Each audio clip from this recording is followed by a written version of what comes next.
Director Hansen will be joining us at 7:30. Director Meek? Here. Director Myers? Here. Director Peterson here. Director Ray? Here. Williams? Here. Weiniger? Here. Okay, Pledge of Allegiance.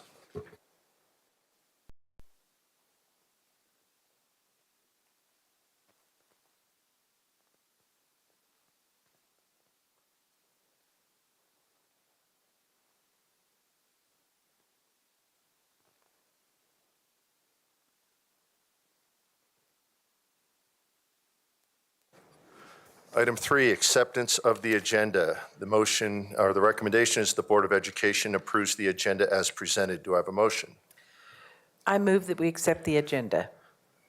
Motion by Myers, Seconded. second by Weiniger. We'll call the roll. Meek? Aye. Myers? Aye. Peterson, aye. Ray? Aye. Williams? Aye. Weiniger? Aye. Passed 6-0. Moving into our study session. Tonight's study session will be, topic will be safe, positive climate and culture, talking specifically about mental health supports available to our students and our staff in the district. Tonight's presentation will be given by Dr. Stephanie Crawford-Getz, and she will present information regarding mental health support.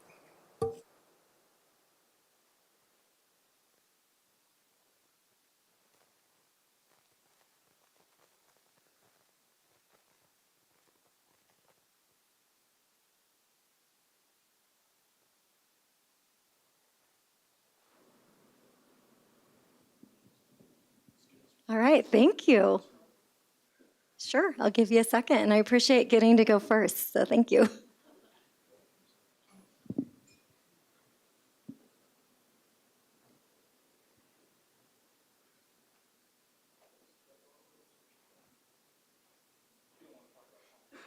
I mean, I will if it's a good presentation, and my answer is yes, let's do this. All right, thank you, Mark. Well, thank you for having me here to talk about mental health and give an update. It's really a pleasure to get to talk about this topic. And mental health is just so important for everyone in our community, and it couldn't be done without the support of everyone in our community. And our mental health team doesn't do this work alone. So I want to recognize, while I'm the one standing up here getting the pleasure to talk with you tonight, we have a whole team of people that work closely together, and specifically with mental health very closely is our early childhood team and our counseling and nursing team, as well as special education and our health, wellness, and prevention team. So I want to give a shout out to all of them as well and all the work we do together. All of our mental health work is very closely aligned with the Board of Education ends, as well as our district strategic plan. And well-being and mental health is just amazingly important for our students to be successful. Without students having this, they need to feel safe, they need to feel supported in order to be able to learn. And so that's what we're doing each and every day in this district from every employee that walks through the door. For learning to occur, it is so pivotal that from a very early age, that birth to 5 even, early childhood, that our students are supported and given the tools that they need. And it is these early connections with caregivers, especially parents, as well as teachers, that really set them up for learning. We're built as babies on to be wired for learning. And the best way to do that is when children have a safe environment with nurturing people so that they have the ability to be creative and play and just keep that curiosity that we have as humans. And so I wanted to make sure we start out with recognizing how important early mental health intervention is. As we're talking, let's just keep a general definition about mental health and what we're talking about. And, our mental health is what we feel, think, and how we act. And how well we can do that and be supported impacts everything we do.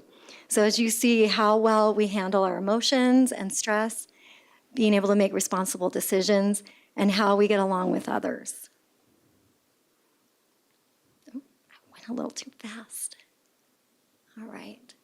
So when we're giving support to our students, we're really making sure that they have these foundational skills so that they can do well and succeed not only in education but in life. And so we're wanting to make sure that our students have awareness of themselves and awareness of others.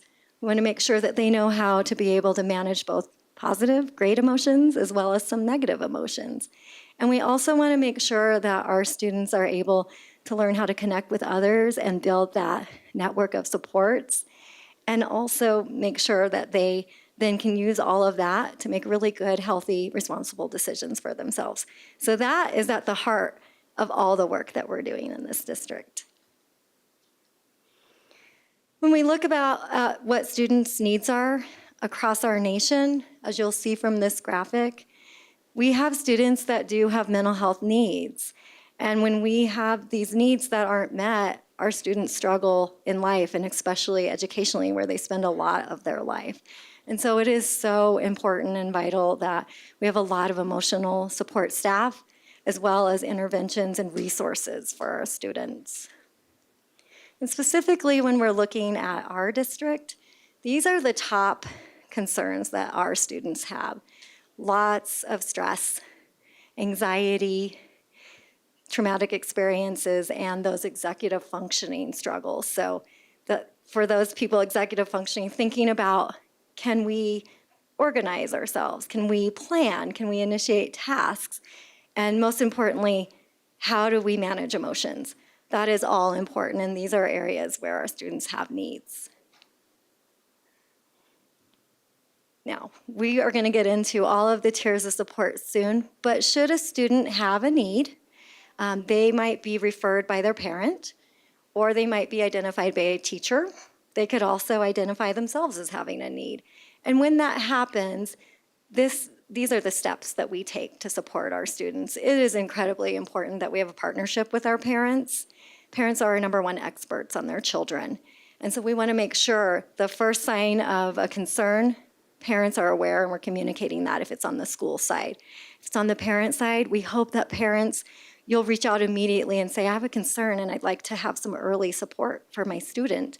And once that happens, then our parents and our educators at the school level will meet and talk about what those concerns are, but also very importantly, what are the student's strengths? Because identifying those will help figure out what are the next steps, which then will go into what kind of interventions do we need to put in place? What kind of supports for that individual student? And after that, it's really important that we don't just stop there, but we keep monitoring progress, see how the student is doing, and if they're doing well, we'll keep going with those interventions. If they're not, we might need to change something or add something. Or if it's seeming like it might be a pretty intense need or something more lifelong, we'll look into doing some assessments to see, is there a special disability? Is there a medical condition? Do we need some specialized services for our students? And so these are the general steps and progression of what we would put in place for students with mental health needs.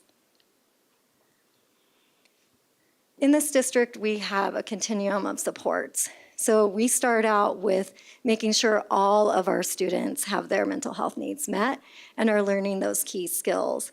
From there, if we have students that have additional needs, they might be at risk, they might have a skill they haven't yet mastered yet, then we have targeted supports that we could have for them. And then we might have a few students that have those lifelong chronic needs, some special disability or supports that they might need throughout their whole education in Douglas County. And when we look at those services in our district, we're talking about prevention. That is our #1 tool for mental health, is making sure that from early on, when they enter preschool and they continue throughout our system, they are learning, they are being reinforced, they are having modeled for them all of the healthy social, emotional, and well-being skills that we expect for them to have when they leave our district, and that we want to support, our parents in providing to them. After that, we may have students who have greater needs, and the best way to meet those needs is to assess and really figure out with some good data on that student, what specific needs do you have and how might we support those needs? So that might be done through a functional behavioral assessment, specifically looking what are the unmet needs of our students, because that's how we look at students in this district is, You have needs, you're communicating them, and we want to make sure we're understanding you very well and meeting you where you're at. They also might need a special education evaluation and some specialized services. And then no matter who you are, you're going to get support. So that might be general education. The counselor might see you individually. They might see you in a skill building group. Or that might be that you are on a 504 plan. Maybe you have a medical condition that we need to accommodate and provide support for you. Or maybe you're in special education and you have an individualized education plan, including mental health supports for that. I want to highlight some of the resources that we use in our schools too. So at the universal level, at all our levels, we're using evidence-based practices, curriculums, and interventions. And we have really partnered with our health, wellness, and prevention team and our counseling and nursing team to vet what these curriculum would be that we would recommend. Our health, wellness, and prevention leads work with schools to say what are your specific needs at your school for all your students. And then they help them identify what might be the best program this school year that you would like to roll out and give to all of your kids. And so when you look at all of these universals, as well as targeted, they're all accomplishing the same task. They're making sure that our students learn those skills, how to get along with others, how to deal with a conflict when it arises, how to manage when you're super excited or you're very upset. All of that, as well as, again, how to problem solve and be really good critical thinkers to be able to be independent and successful. In our targeted area, we have rolled out a lot of great curriculum. The SMARTS curriculum is a real highlight for us of looking at executive functioning skills and being able to teach that in a systematic way, a scope and sequence so that our students have those. And we don't just assume that you should have those, but you might need to be taught those. We're using a bunch of resources to look at emotions. So anxiety is a big one that goes in. We'll address as well as other emotions. Coping CAT is a fun one for our elementary as well as our secondary students, of being able to recognize anxiety and how you handle and address that, as well as what we call AIM, Accept, Identify, and Move. We use this curriculum in our self-contained programs, in our effective needs programs. And this really helps our students who have the most significant needs. They might have a lot of emotional outbursts. They're pretty intense, to pause. And instead of react like they're usually doing, they can just observe what's going on, take some space, use some skills, and then be able to address whatever, started that reaction in a more adaptive way, in a better way than they've been doing before. And then we use Classroom 180. This is a trauma-informed curriculum. We want to make sure that all of our staff understand our kids come to us with a lot of different experiences. And trauma doesn't have to just be a terrible accident or really bad abuse, but this could be anything that might be traumatizing to that student. And we need to recognize that, we need to honor that, and we need to know that sometimes the responses when you're having trauma come across as negative, but they're not. They're just a need. And so making sure our educators are very sensitive to that and are addressing students with that kind of a lens. And then at our very most intense level, if we have students who are a danger to themselves or others, we will do our safety assessments as mental health providers. We also have a lot of resources for our families in our community, and I wanted to highlight a few of them that we don't often get to talk about. One really proud partnership is the Halston's Hope Foundation. Halston was a student in another district that took her life to suicide, and her parents wanted to be a part of prevention. She was very into animals, and so they provide 10 free sessions to any of our students we refer to get equine or other animal-assisted therapy. This is an awesome win for us because that's often not covered by insurance, and it's pretty expensive if a family's trying to do this on their own. So it's really great that we can provide that and refer students for this. They also provide scholarships to our high school students. Any student that's interested in becoming maybe a vet tech or a veterinarian or some other degree in animals, they will provide a small scholarship to those who win that award. We work very closely with the Douglas County Youth Initiative, and we have a lot of members of that in our district, including you at the board level. They provide a multitude of resources for our families. Anything from having student forums and getting student voice to us, all the way to wrapping around very, very stressed, intensive families in crisis and helping them navigate all of our community, from getting to school and getting therapy and making sure they have other resources they might need if it's housing or food, and all their full service for our community. We also have rewiring through the county. This is a newer resource that we're excited that we've been using. This came about to help families in crisis get immediate therapy.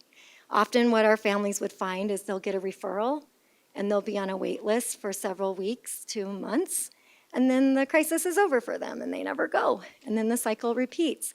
So this was a collaboration of, can we have some providers that are dedicated to responding to referrals within a couple of days to a week so that we can stop that cycle? And then the last one I really want to highlight that's been wonderful to have in our community is our youth community response team. And they come in and they partner with the family and the student and us as a school district to help with additional safety assessments and planning. But they don't just stop there, they have case management.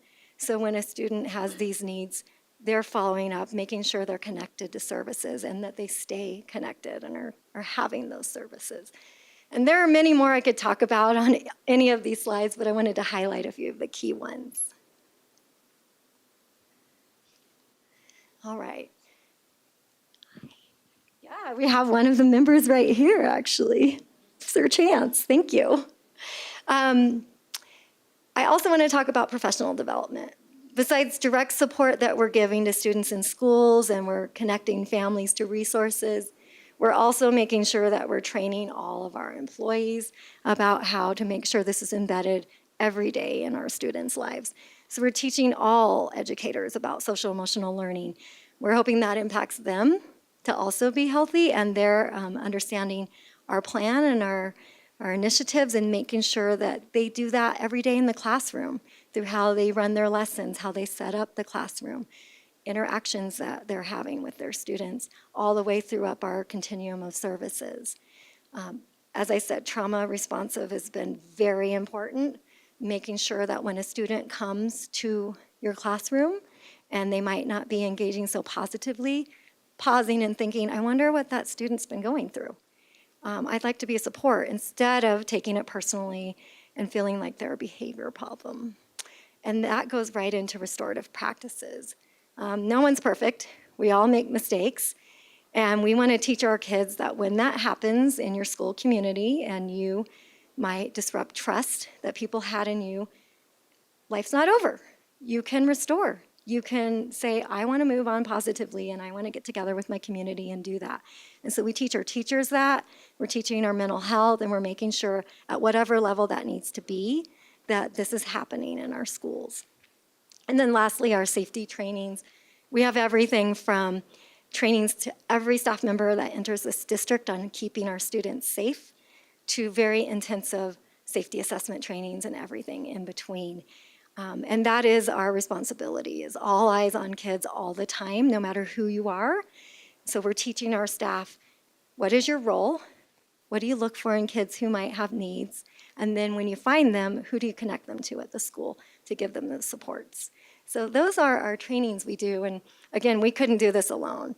We're doing this with a lot of departments in this district, specifically, as I've mentioned, health, wellness, and prevention, counseling and nursing, gifted and talented, special education, as well as our curriculum instruction and assessment department. So there's a big effort that goes into making sure our staff and our students get everything they need.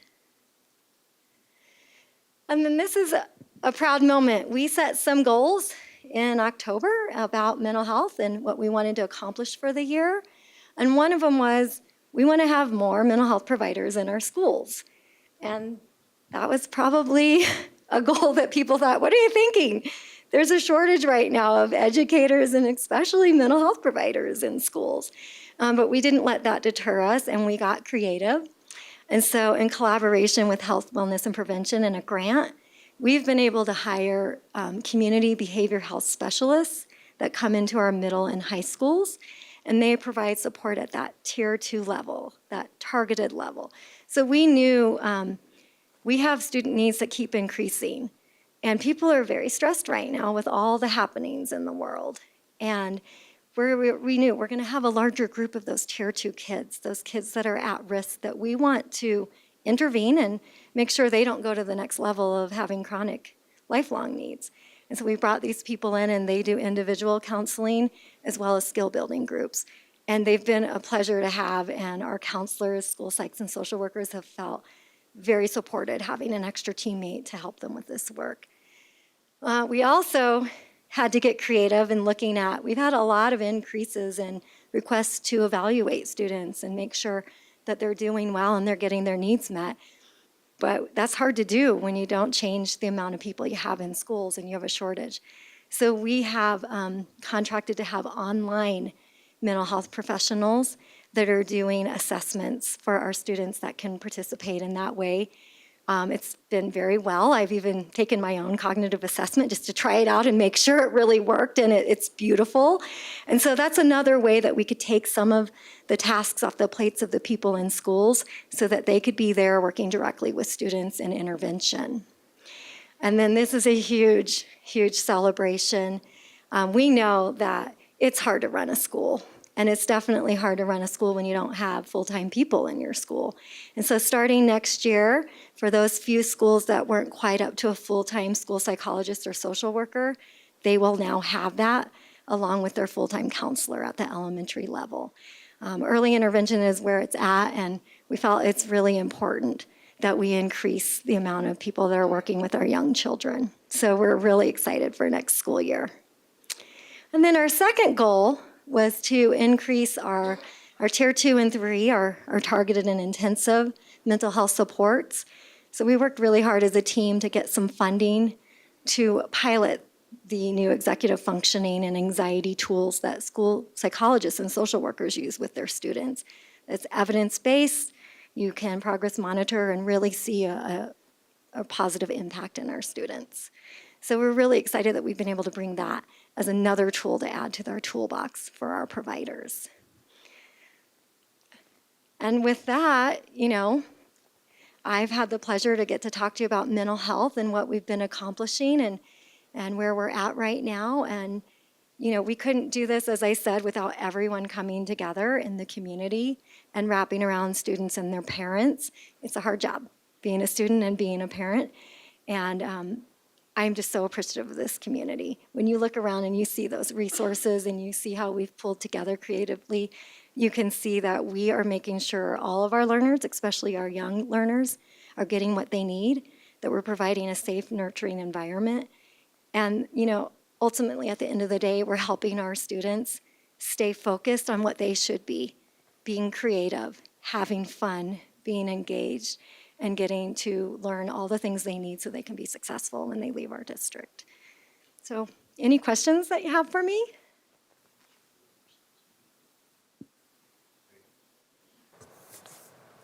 Any directors have any questions for Dr. Crawford-Getz? Sure. Go ahead, Director Ray. Thank you, first of all. You're welcome. And thank your staff. I know a couple of us had the pleasure to go to the DAC Winter Convention, and my goodness, the people that we have in the mental health and the wellness department are just top-notch. So I do want to just express appreciation to all of them and the great work they're doing.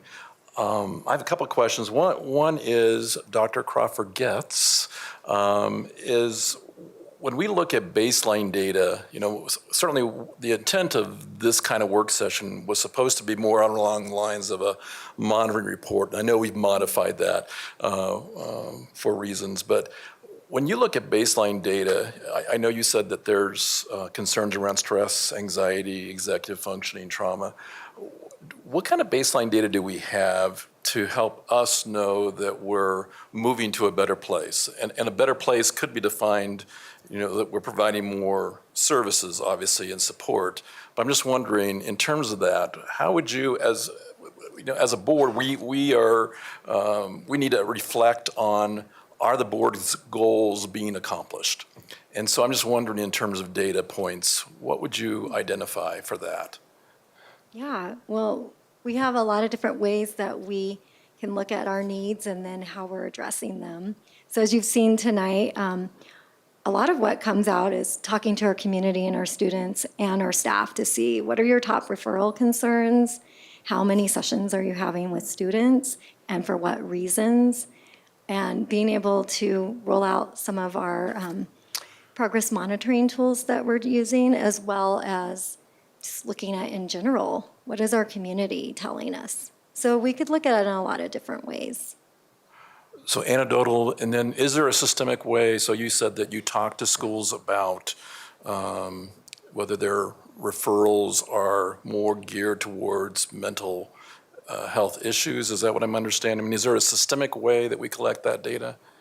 Well, all of our providers are seeing students for various referral reasons, and especially as you've seen the increase in needing to bring in the behavioral health specialists and how many students are seen. And so when you look at that and what we focus on, for example, anxiety, that's why we focus so much on anxiety, because that's what our people are telling us are the top concerns, and that matches the nation as well with what people are telling us. So as far as targeting, that we're getting better. Absolutely. How would that, I mean, how All would the we, time. what would be the indicator for us to say our students are healthier than they were before? Well, there's a variety of ways we can look at that at the school level or some of the data taken across the state so that we can look at our measures.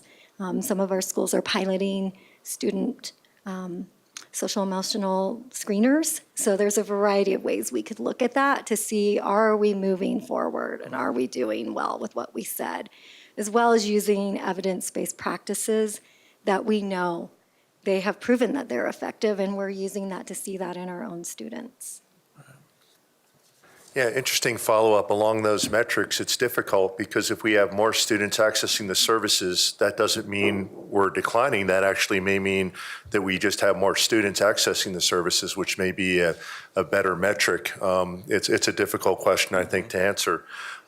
If we can go back to slide 8, I have a question about, you mentioned the relationship with parents, and that parents are informed and they, there's kind of, and I'm sorry, it was one more, Mr. Blair, or whoever's controlling. The other way? There we go, 8, perfect. So we have teachers in the system sharing a concern with the parent. Of course, really important to know.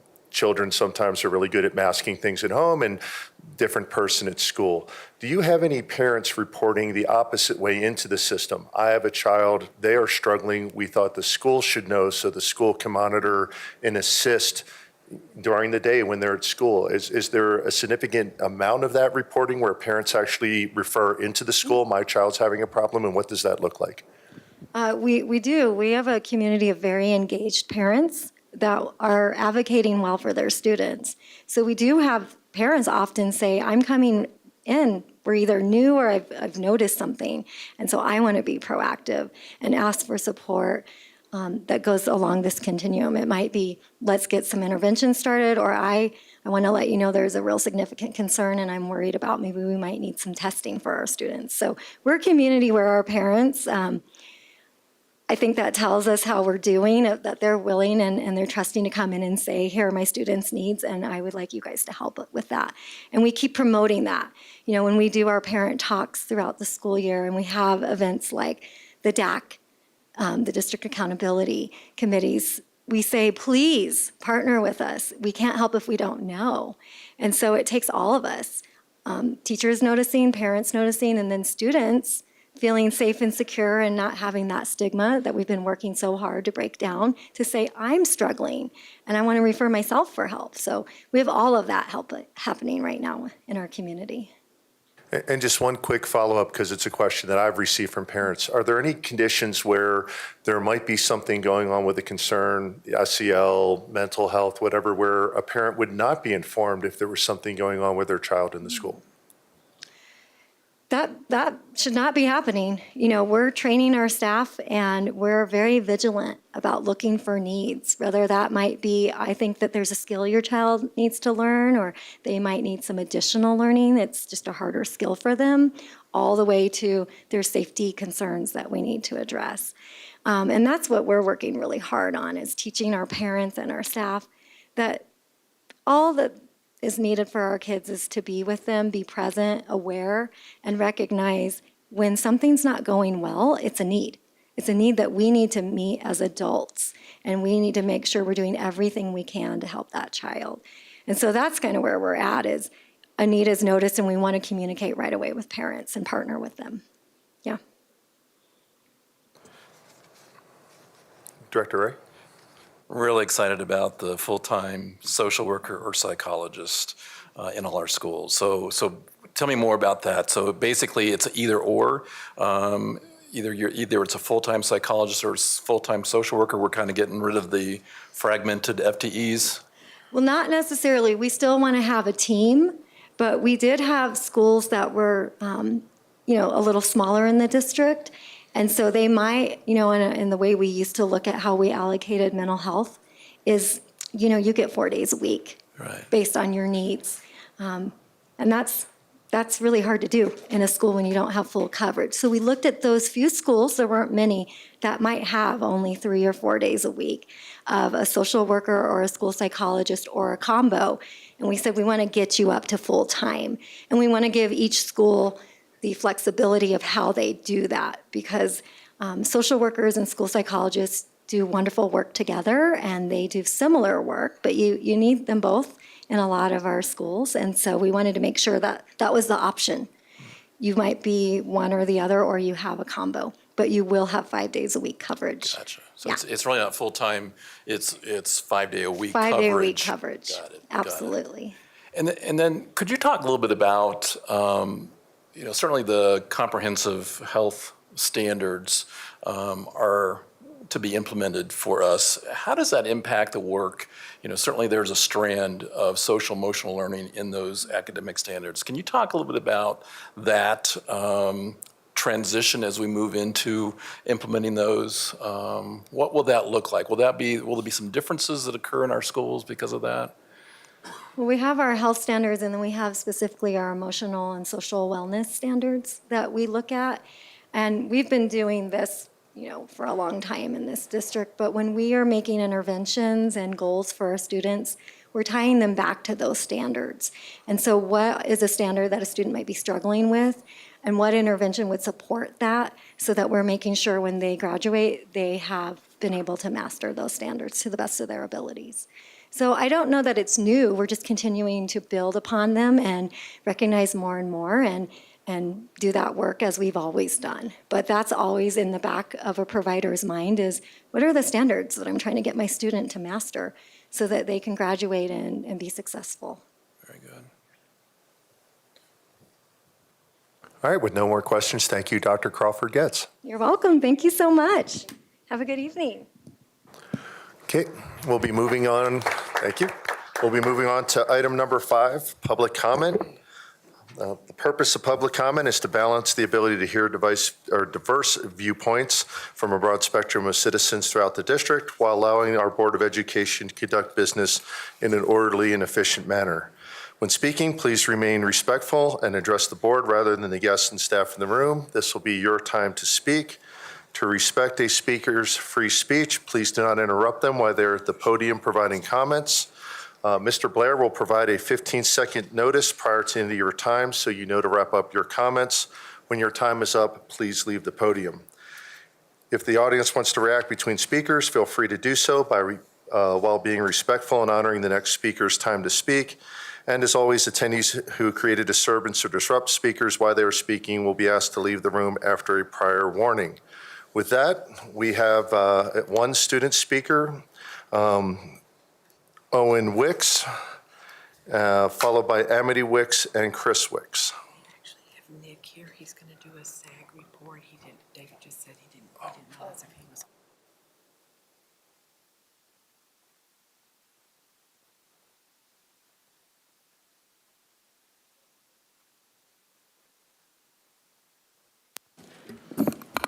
There you go, sir. There we go. Again, before I speak today, I'd like to stress that every word I speak here is my own, written by myself. I spoke several weeks ago about my experience with Corey Wise, which got a significant amount of backlash online, and I was called things, some of which were Nazi, racist, liar. I was even accused of committing hate crimes. Needless to say, I did not appreciate that. I'd like to stress that everything I said was true, and I have evidence and witnesses to back it up. But there are those who are convinced that I lied due to the fact that I mixed up Mr. Wise's job title at the time, which was Director of Schools, not Superintendent. But that hardly matters, as it was neither on purpose or consequential to my point, which was on my experience with him as a leader. Regardless of the treatment I received, it was unacceptable, especially from adults. Slander is not an acceptable response to something you disagree with. I don't know about everyone else, but I'm willing to bet that most of us here want the district to thrive, regardless if we disagree on how. There are very few people who see themselves as a bad guy, and we all try to do what's right from our own perspective. The understanding of that seems to have gone away. None of us here are here to hurt the district, even if you think our ideas will do that. We are all here because we want the best for our schools. We need to stop saying how horrible the other side is and realize that we may disagree on the methods, but we all want the same thing, a good school district. And that is not going to be accomplished by slandering people, especially 16-year-old boys. I'm not just an uninformed youth who's beating a drum he knows nothing about. I'm informed in most topics regarding the current situation. I truly believe that this board is the best choice for making our district great. Whether or not you agree with that, you need to understand that everyone here wants the best for our district. So let's try and figure out how to cooperate and combine our hopes into something we can agree on. The board is going to be here for a while, so we need to figure out a way to work with them. So we can either just keep shouting at each other, or we can work with each other to make the board the best for our community. Thank you. Thank you, Mr. Wicks. We will actually have Nick Menzel, who is also a student. Sorry. Nick will be addressing the group, followed by Amity Wicks and Chris Wicks. Sorry, Nick, go ahead. All right. Good evening, everyone. My name is Nick Menzel, and I'm representing part of the Student Advisor Group's leadership team, which also includes Josh, Lucas, and Sujay. I want to provide you with a short update on what was accomplished at the Student Advisor Group's prior meeting held on Monday, February 28th. We were joined by Director Ray and Director Myers, who provided us an overview of the superintendent interview questions, and members of the Student Advisor Group were allowed to give feedback and provide input. And as for our subgroups, diversity and equity, this group has been working towards their presentation towards the board and have also continued to implement a diversity and equity training program led by students and counselors. They've also been participating through a student-run diversity group. Our eco-friendly and technology group, they have been working towards creating a proposal that would establish the helper volunteer tracker in all of Douglas County schools. They have teamed up with Rock Canyon to plant the amount of trees that will cancel out the carbon emissions that school produces as well. The mental health group, we have been working with Thunder Ridge teachers to create the Intro to Mental Health and Wellness elective. Our course proposal form is just about finished, and the curriculum is in the process of being created.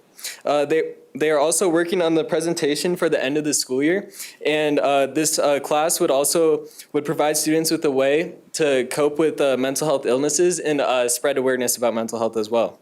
Our school safety subgroup, they had their successful first training to train over 20 START peer members. They've also created the first successful START presentation to a classroom at Rock Canyon. In the following years, they will work with the SEL department to implement the program at high schools and middle schools across the district. They're also working on the presentation to the board at the end of the school year. Our policy appeal subgroup has been working on revisions to the dress code policy and are also working out on sending a survey to high schoolers, receiving input on current policies. They're now working on their presentation as well. Our next subgroup, real-world oriented classes, they are in the beginning stages of formulating a class that allows students to create a project and have been continuing to work on it throughout the semester. They'll be modeling a current class called Senior Studies at Rock Canyon High School, and they will attempt to take it district-wide. Thank you. Thank you, Mr. Menzel. Now we will have Amity Wicks, Chris Wicks, then Jennifer Iverson.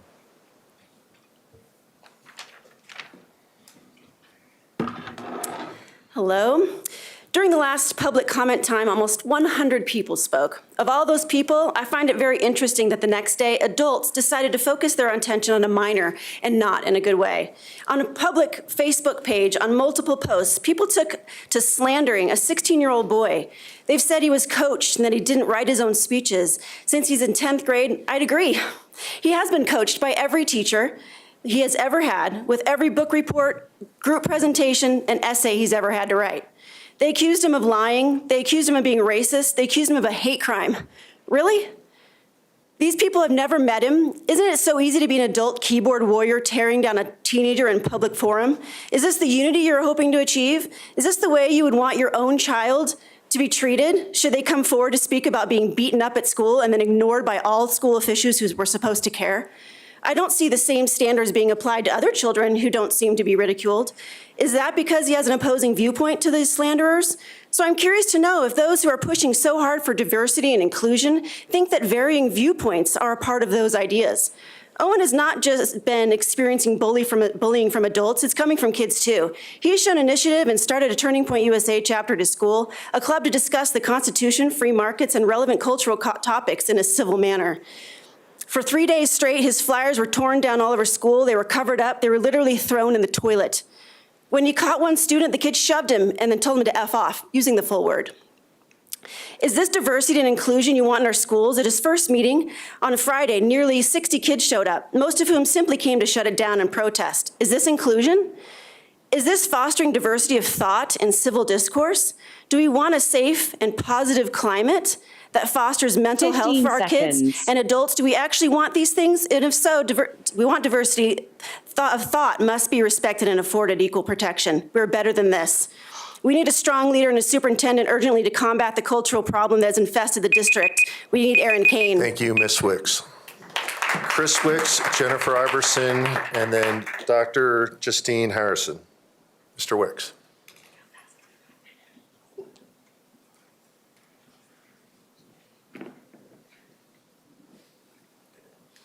Hi there. My name's Chris Wicks. I'm the father of 2 students in the education system. As my son spoke about, I would like to talk about how we can encourage positive public interactions. We're all here because we care about our students, the teachers, the education system, and how we can improve that. Improvements in our education system happen through growth, which requires several things. Sharing differing thoughts and opinions is a key part of that. That's healthy. That's something we want to encourage. We need willingness to listen to all perspectives. So no matter where we sit, we have to be open to hearing what others have to say. If people want to be heard, they need to ask themselves, how are they presenting? Are they encouraging somebody to listen to them? It takes a certain approach to encourage somebody to listen. Success in growth happens by sharing differing perspectives. So there needs to be a standard of decorum that we all fight for. It's not something easily won. Unfortunately, this seems to be missing in many aspects of our current society. I'm proud of Owen. It takes courage to come up here and share his thoughts as a teenager, even as an adult. And so I've encouraged him and he has our support. But all of his thoughts are his own. The issues we have encountered as a family exhibit a lack of decorum toward a teenager who is courageously sharing his thoughts in this venue. We should be encouraging any students who want to get up here and speak. It's a really cool thing for somebody to share their thoughts. 15 seconds.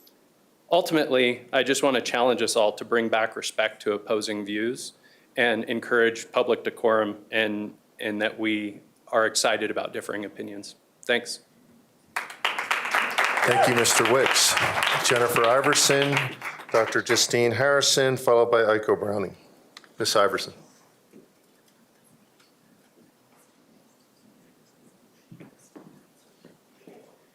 Good evening. Tonight, I'd like to offer resources and suggestions to the 2 finalists, Mr. Windsor and Ms. Kane. It is essential to be learned about a community whose fate is in your hands. Rights Law is an organization who travels around our nation teaching parents, advocates, educators, and attorneys up to bring them up-to-date information about special education law and advocacy for children with disabilities. We urge you to sponsor one of these events for DCSD admin and staff to better comprehend how to assist our students to reach their individual potentials.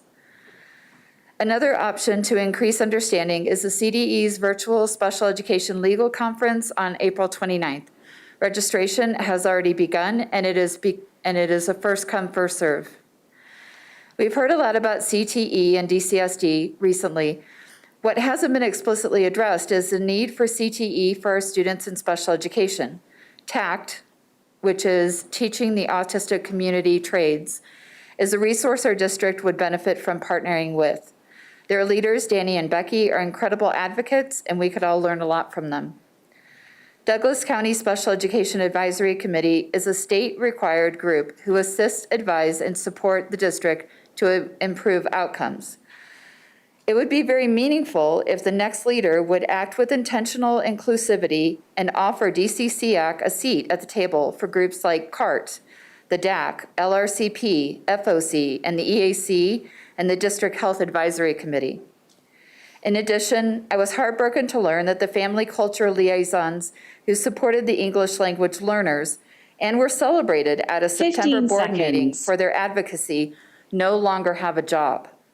These positions are necessary in our schools in order to support parent choice and all of our students who deserve a public education. I would like you all to reconsider this valuable position in our community. Thank you. Thank you, Ms. Iverson.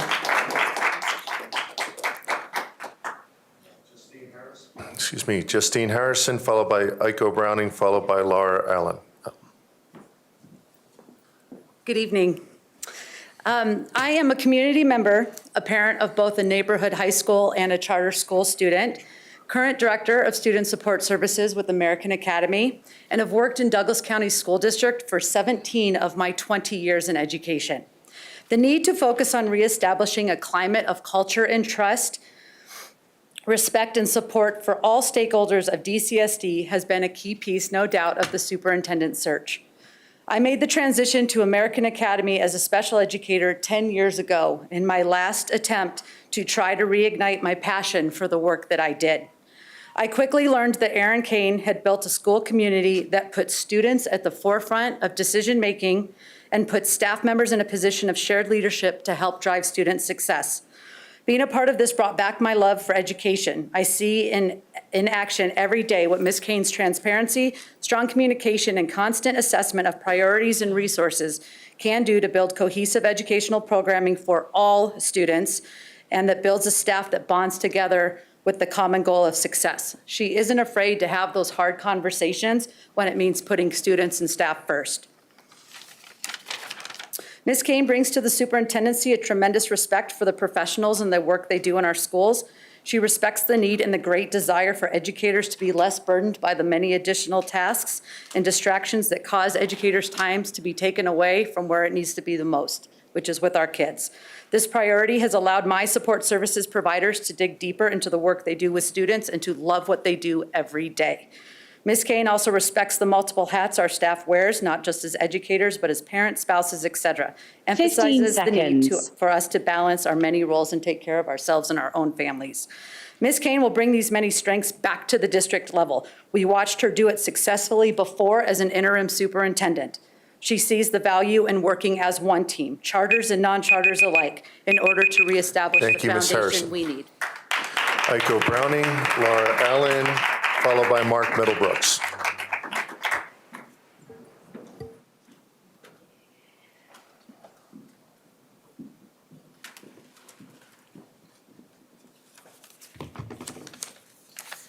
Hello, President Peterson, directors, Acting Superintendent Hyatt. I support Mr. Danny Windsor's candidacy for Superintendent of DCSD. Mr. Windsor has high-level, systems-based understanding to granular interpersonal understanding of how DCSD works and how it could function better. He's a clear communicator. He demonstrates an understanding of complex adaptive leadership. As a parent of a child with special needs, I appreciated his thoughtful answers as to what excellence in special education looks like. I agree with his comments regarding supporting professional learning for teachers, support staff, and administrative staff. I appreciate his call for high-quality IEPs, wraparound psychosocial support, and managing transitions between levels of service. I also appreciated his reports to the question about safety. Safety includes physical safety as well as social, emotional, and psychological safety and connectedness. This is so important in terms of getting upstream and of preventing violence in our schools. For students to have a trusted adult, for students to feel like they belong, contribute, and are connected and are part of the fabric of the community. Students walking to the building as their whole self. I appreciated his statement, the soul of our community wants our students to be successful, and I encourage you to choose him for superintendent. Thank you. Thank you, Ms. Browning. Laura Allen, Mark Middlebrooks, followed by Christy Gilstrap.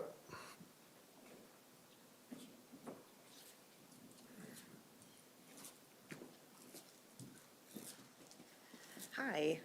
Thank you so much for letting me talk today. I've been a resident of Douglas County for 17 years, and I'm also an educator as well. I've had the privilege to teach in several school districts, including DCSD, and I'm also a mom to 2 kids in Douglas County schools. I'm an active parent in their school. I have volunteered in numerous ways. I've been to so many SAC meetings, PTA meetings, all of those types of things. And I have to be honest, I completely love their principal. If she were to be running for superintendent, there is no way that I would be unbiased in that decision if I were one of the 7 people choosing who the superintendent should be. I understand how hard this decision is for all of you, but I want you to know that you have 64,000 kids relying on this decision. Aaron Kane may very well be the best candidate, or the other candidate could be the best candidate as well too. Like Danny could be the best candidate as well.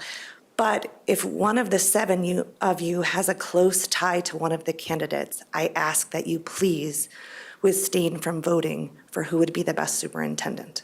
I know that many parents who volunteer in schools and have a good relationship with their kids' principals would not be able to critically look at the vote and accurately represent 1/7 of the people in Douglas County schools. It'd be very hard to put your own interests aside.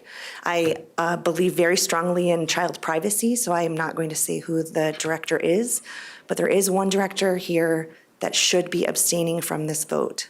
If you feel that she is the best candidate, please tell all of the other directors 15 why. seconds. I encourage you to give all the reasons you think she's great, but it will not be fair if you are partake in this vote. And therefore, the people who do not want her will never be able to come around and feel like it was a fair decision. Thank you, Ms. Allen.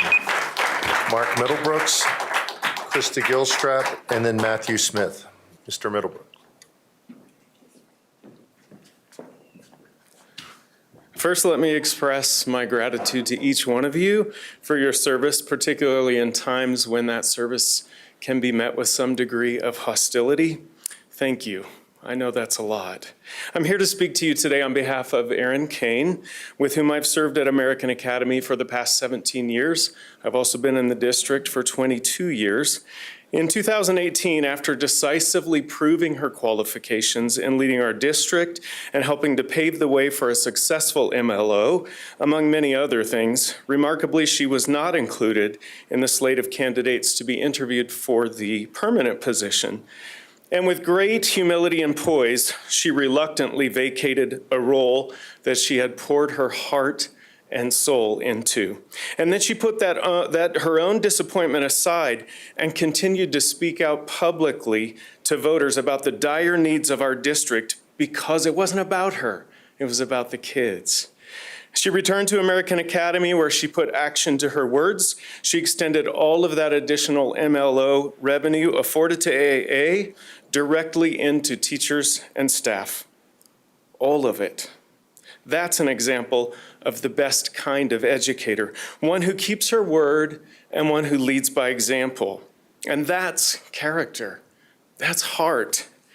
That, to me, is leadership. Despite all of the rhetoric about qualifications, when the rubber meets the road, all of us learn best by example. And Aaron Kane sets that example, and the integrity of that kind of leadership is exactly what our district needs. And our students deserve And I count myself as a 15 seconds. student who's reaped the benefit of serving with such a prolific and inspiring leader. We don't have time to waste. When given the choice, we need a proven leader with experience leading our district who can hit the ground running and get us back to our common interest of meeting the needs of our students. Thank you. Thank you, Mr. Middlebrooks. Krista Gilstrap, Matthew Smith, Steve Colella. Ms. Gilstrap. Hi, I wanted to come here this evening and just share my support for our two superintendent nominees. I believe both the candidates that you all selected would do an excellent job taking the reins of our district, and I'm looking forward to hearing from both of them more during the forums. I do, however, have some concerns with the disparaging comments and outright lies that have been going on towards Ms. Kane. I was recently having a discussion with someone who said that Ms. Kane is divisive, to which I replied, is she divisive, or is the political rhetoric that people have attached to her divisive? I believe it is the latter.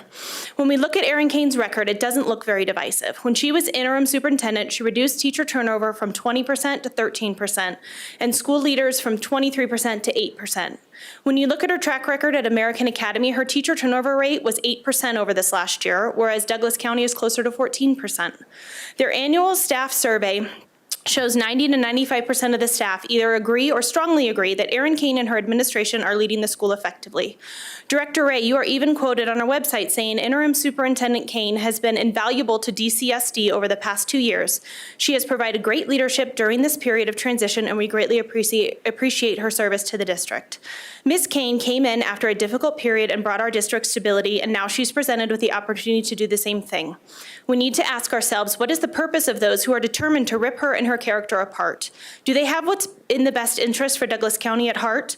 She has a 50% chance of becoming our next superintendent, so we must ask ourselves, is it beneficial to the district to drag her through the mud unnecessarily? We all need to ask ourselves, is all this divisive rhetoric going to make it easier or more difficult for Douglas County to secure the funding it desperately needs? Like I said at the beginning, we have two wonderful candidates, and I believe they would both be excellent choices to lead our district. I'm asking that we judge them based on their merits and who they are and the ideas they bring to the table, not false political narratives that some are trying to attach to one of our candidates. Thank you. Thank you, Ms. Gilstrap. Matthew Smith, Steve Colella, and then Lisa Neal Graves. Mr. Smith.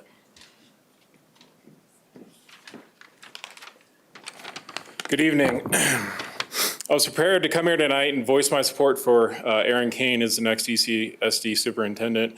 It was clear during the interviews that we have two strong candidates, but Erin Kane stood out as the leader. We need to change the direction of DCSD. However, an issue has been brought to my attention that should be addressed here and now. As a parent, I'm constantly worried about the welfare of my child, and will do anything to make sure he is in a safe environment.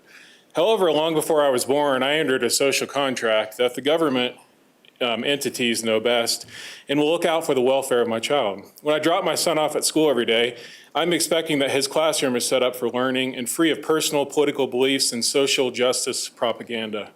For example, I expect that the leadership here and of Castleview High School would not permit radical visual displays such as BLM posters, political propaganda around abortion rights, social justice issues displays based upon race, equity and inclusion prompt cards, to name a few.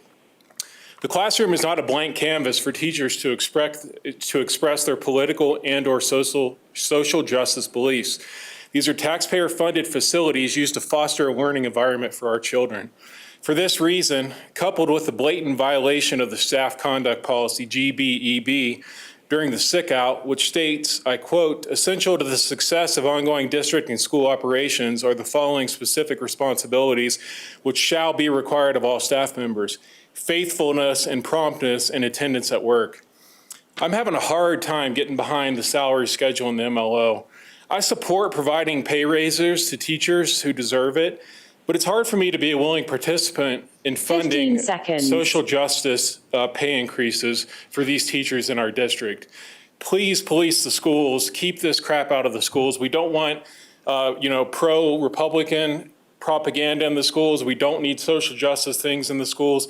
We don't need any political things in the schools. Thank you, Mr. Smith. Steve Colella, Lisa Neal Graves, followed by Carolyn Williamson. Mr. Colella. Good evening, directors of the Board of Education and staff. I want to recognize that I know Danny Windsor. Danny Windsor is a good man and a quality professional. My comments tonight, though, are about Erin Kane. I've worked with Erin for 5 years now, first as her Chief of Human Resources and Interim General Counsel with the Douglas County School District, and now as her deputy at American Academy. Before that, I had the honor and the pleasure of working for 2 incredible superintendents with the Cherry Creek School District and watched a lot of good ones across the Front Range navigate what's always a tough job. Erin Kane is among the best, if not the best, superintendents I've ever seen or worked with. Erin is the most talented and effective superintendent this district has had in the last decade, and it's not a close contest. I didn't need to leave the district in 2018, but I did in part because Erin is awesome to work with, and I'm one of hundreds who will tell you that. She's almost always the smartest person in the room, but always listens to other points of view. She takes on the big issues and executes really well, delegates when appropriate, and always takes responsibility if a mistake is made, which hasn't been often. She's very good to the people that she works with. That is the kind of leader that we all want and that you badly need.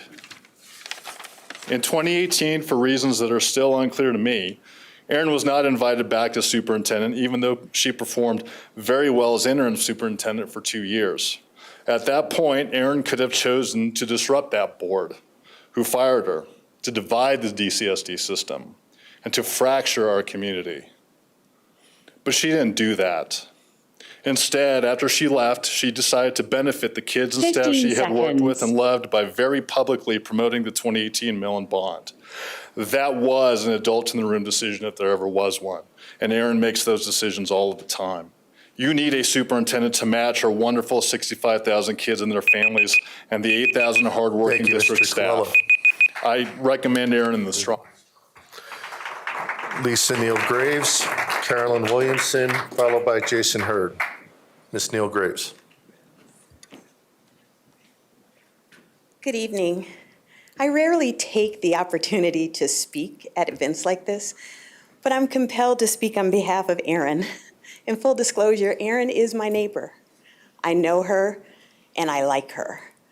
But I am standing here today because I recognize that in all that is happening in our county today, in all of the polarization that has happened, that we need someone that can stand in the gap and actually speak on behalf of all sides. I have run for office before. I have had dueling yard signs with Ms. Kane, so I understand the issues. And I am not speaking and taking this lightly because we have children here that are suffering, and they're suffering from mental health, and that is primarily because of all of the things that are being stated in the news about individuals who are completely taken out of context. So when I heard that Erin was actually up for this opportunity, I called her and said, Erin, how can I help? And I think she was probably as surprised by that phone call as I was to make the phone call. But I do think, having listened to the interviews from both candidates, they are both great candidates. I take nothing from either of them. But if I look at it just from the competence and experience and the heart, it is hard not to see that Erin Kane wouldn't be the absolute best candidate possible for taking the school board forward. There have been many that have said to me, if she gets it, she will be polarizing. I say she can't do this job by herself. This is not one hand clapping. This is all of us working together to make it work. I know that Erin is a great individual, and I know she's an amazing educator, and I stand in support of Erin as our next superintendent. Thank you. Thank you, Ms. Neal Graves. Carolyn Williamson, Jason Hurd, Matthew Solak. Ms. Williamson.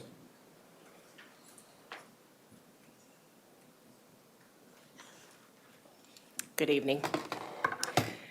Integrity, transparency, and accountability. Sound familiar? These were some of the campaign promises that Kids First ran on. How quickly they've been trampled into the dust.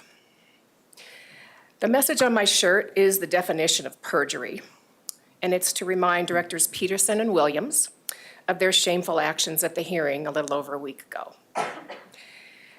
You expect us to believe that you did not make your decision. You swore under oath that you did not make your decision about firing Superintendent Wise until February 4th meeting. When on January 31st, you scolded Directors Hanson, Meek, and Ray that the Rubicon had been crossed when they called you out publicly for violating state sunshine laws and board policy. Furthermore, the only choices that you gave Superintendent Wise were retire, resign, be fired with cause, or be fired without cause. You didn't give him a choice of retaining his job, so your decision had been made before January 31st. Perjury is a serious crime. And how does this align with transparency, integrity, and accountability? Thank you. Thank you, Ms. Williamson. Jason Hurd, Matthew Solak, followed by Aaron Dill. Hi there. Well, both superintendent candidates are, in my opinion, superb. I'm here to voice my support for Erin Kane. It's been very difficult to watch the character assassination over the last few days, but I think as a testament to her character, I think she's tough enough to take it, and I think that's a good sign that she'll be a good steward for the community. Director Meek said in the interview, it's no secret that our community is probably more divided today than it was before the election. I think it was quite divided before the election, and I think it still is divided. And I can assure all the directors that no matter what choice is made, there'll be a lot of disagreement, a lot of discord, a lot more outrage. But I ask you to just do what you think is right, knowing that the majority of parents in Douglas County are still with you. My name is Jason Hurd, and I support Erin Kane for superintendent. Thank you. Thank you, Mr. Hurd. Matthew Solak, Aaron Dill, followed by Kelly Marr.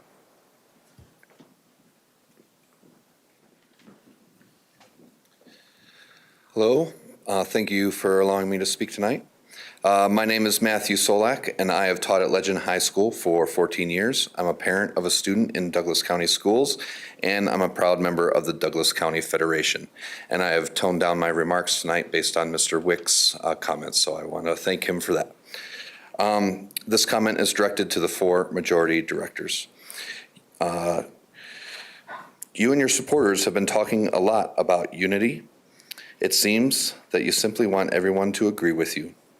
That is not how we build unity. It takes genuine, honest, hard work to build unity.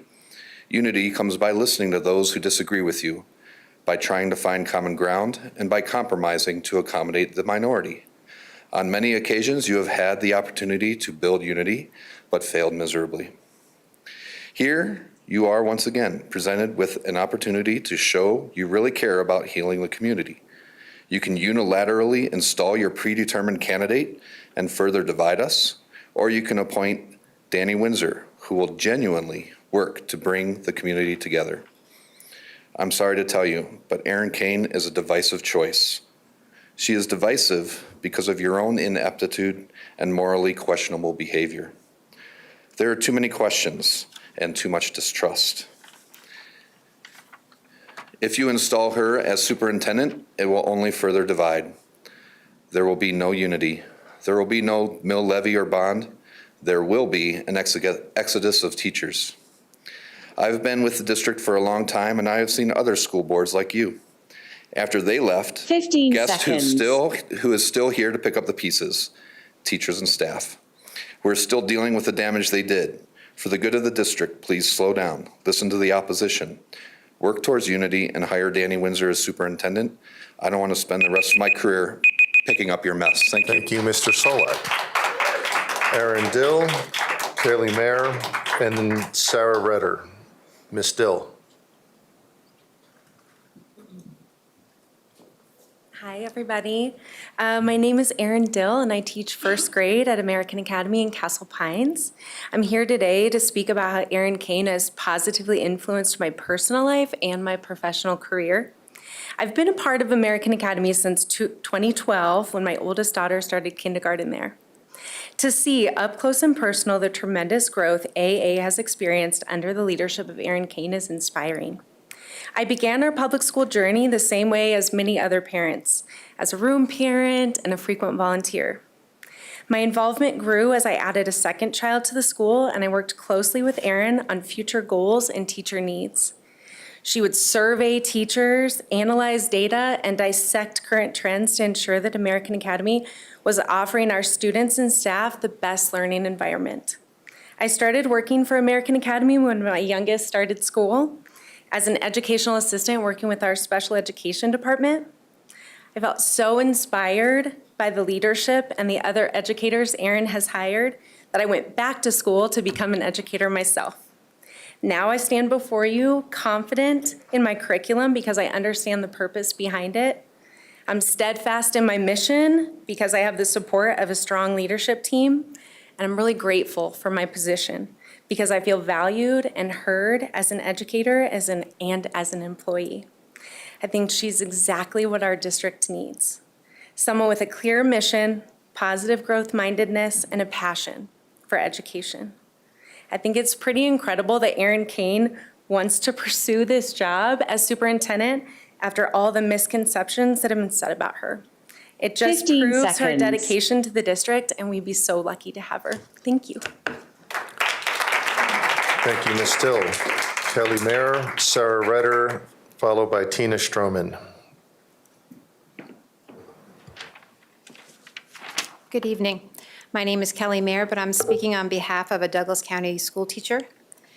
Even though I've been teaching in our district for 17 years, I am afraid to speak to you directly for fear of retaliation, as was done in 2012 to 2017.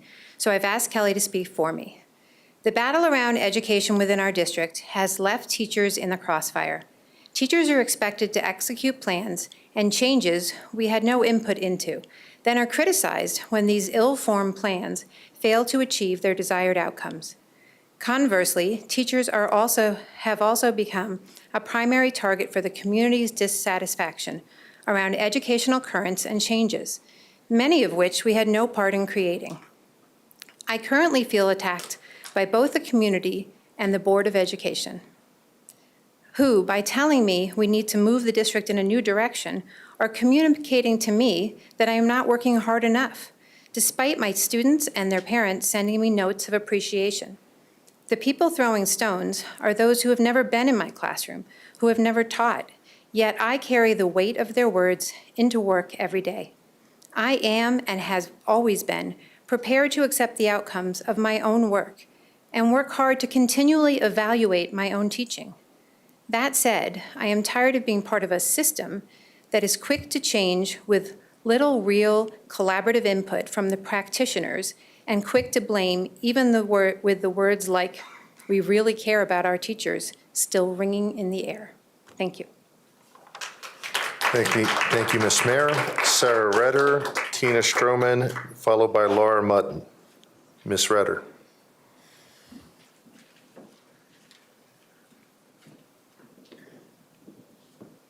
Good evening. I am a mother of 2 children in this district, one at American Academy and one at Legend High School. I love both schools, and I also work at American Academy. I think you guys have done an excellent job of picking 2 fabulous people to run for possibly superintendent. But Mr. Windsor, I think you seem amazing, but my vote is for Erin Kane for what it's worth. I think she is the best choice for our district right now. She is the person that in, 2016, took this from the horrible Fagan years, which I think everybody can agree were horrible, and turned it around in 2 years. I've known her for almost 10 years. She is passionate about education. She wants every child to get the education they deserve. She makes every member of the school staff feel valued and important regardless of the role. From the most important people like the custodians and the facility people that keep the school running to her leadership team. She has been a role model for me personally. She makes me feel confident with my skills while also helping me continue to grow professionally and personally. She always has a way of making you want to do better every day. She is driven and knows exactly what needs to get done to get this district turned around. I have had multiple bosses throughout the years, and I have never felt more respected, learned more from a superior, or loved my job as much as I have working for Erin. We need a superintendent that makes staff feel empowered and is ready to hit the ground running, and that is Erin Kane. I had more to speak on that, but I did want to say 15 seconds. I urge you all to vote for who the next superintendent is, as David Ray did not excuse himself after working with Corey Wise for years from voting. So I think you all should vote as well. Thank you. Thank you, Ms. Redder. Tina Stroman, Laura Mutton, followed by Luke Johnson. Ms. Stroman. Good evening, directors. Thanks for having me again. My name is Tina Stroman, and I come to you as a parent and a career-long Douglas County teacher. And I understand these are very difficult conversations, but that's what makes us all better. I think everyone here agrees that we wouldn't choose to appoint someone as chief of police who has never spent time patrolling on the streets. Nor would we hire a CEO of a bank who has no degree in finance. Nor would we trust someone being appointed as a military general who has never served one day in the military. None of that makes sense, right? You would be following that exact pattern by hiring Erin Kane to lead this district. I don't want to take anything away from Mrs. Kane. I'm sure she's very nice and smart. However, just as I question the ethics of this majority board, I also question her ethics since the day I found out she engaged in conversations with this majority board before the firing of Mr. Wise. And the day I learned she sent Mr. Wise a text message of his superintendent contract. I can tell you that those actions do not build trust. And based on listening to the interviews, the board seems very concerned about building trust. Due to these unethical actions, Ms. Kane sadly would walk in with severely damaged credibility with the majority of teachers. Additionally, she has not walked in the shoes of the people she wants to lead. Her only field experience includes charter schools, which leaves out the needs and experiences of thousands of other students. Having a leader who has worked with all types of learners is precisely how credibility and trust are built. Tonight, I'm asking you to activate your moral compass. I believe that you know what to do to avoid even more divisiveness and to have hope of building trust in this district. Tonight, I'm begging you to surprise me and my colleagues and to do the right thing for all kids and all teachers in Douglas County. Hire the right leader, Mr. Danny Windsor. Thank you. Thank you, Ms. Stroman. Laura Mutton, Luke Johnson, followed by Kurt Stroman.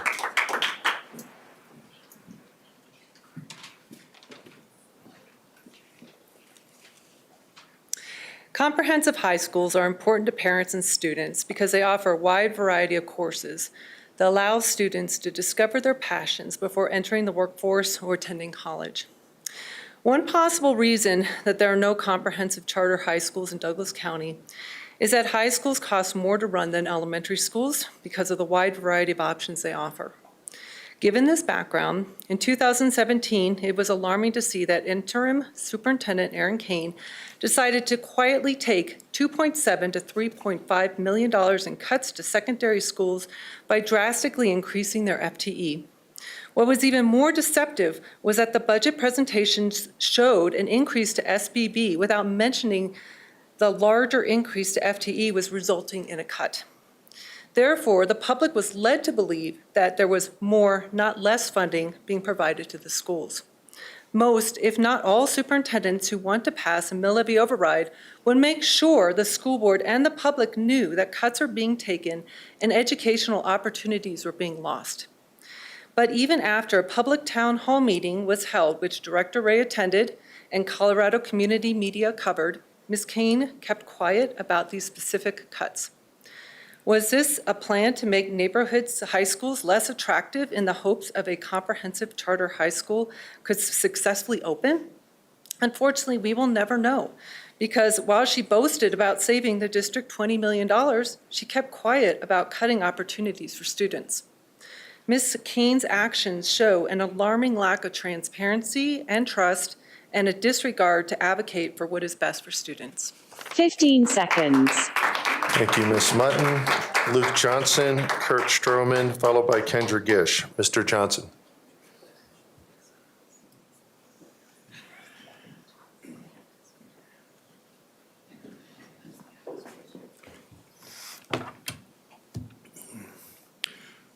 Good evening, directors. One of the many reasons that Douglas County residents voted in record numbers this past fall and voted in the 4 new directors was to improve some DCSD education policies and initiatives that we felt were divisive, that were distracting our students from developing core competencies. We rejected one-side political activism in our schools that the previous board had accommodated. And we desired that our school district move in a different direction under new leadership. I believed in the fall, and still believe with all my heart, that all parents can agree that we love our children equally, and we desire a physically and emotionally safe school environment where our children are encouraged to think critically, be accepting of others who look, act, or think differently, to not be bullied or shamed for their beliefs and value systems, and to have a positive learning experience. I believe that the majority of folks in our community want a superintendent that will laser focus on academics and get back to basics. We want our children to be educated to think critically and be taught how to think for themselves. We do not want our children to be politically indoctrinated in what to think. We want balance in teaching that promotes diversity of thought for our older students when wading into controversial topics. Superintendent candidate Aaron Kane has a proven track record of improving academic performance in Douglas County schools and is the leader we need to elevate the school district for the sake of all of our children and their teachers. I also believe that Aaron Kane's prior experience as interim superintendent and her experience working on and promoting the prior MLO project 15 seconds. will be of great benefit as we move forward this year with MLO and MBEC initiatives to provide better pay, better benefits, and better resourcing for our amazing teachers. Thank you. Thank you, Mr. Johnson. Kurt Stroman, Kendra Gish, followed by Jenny Brady.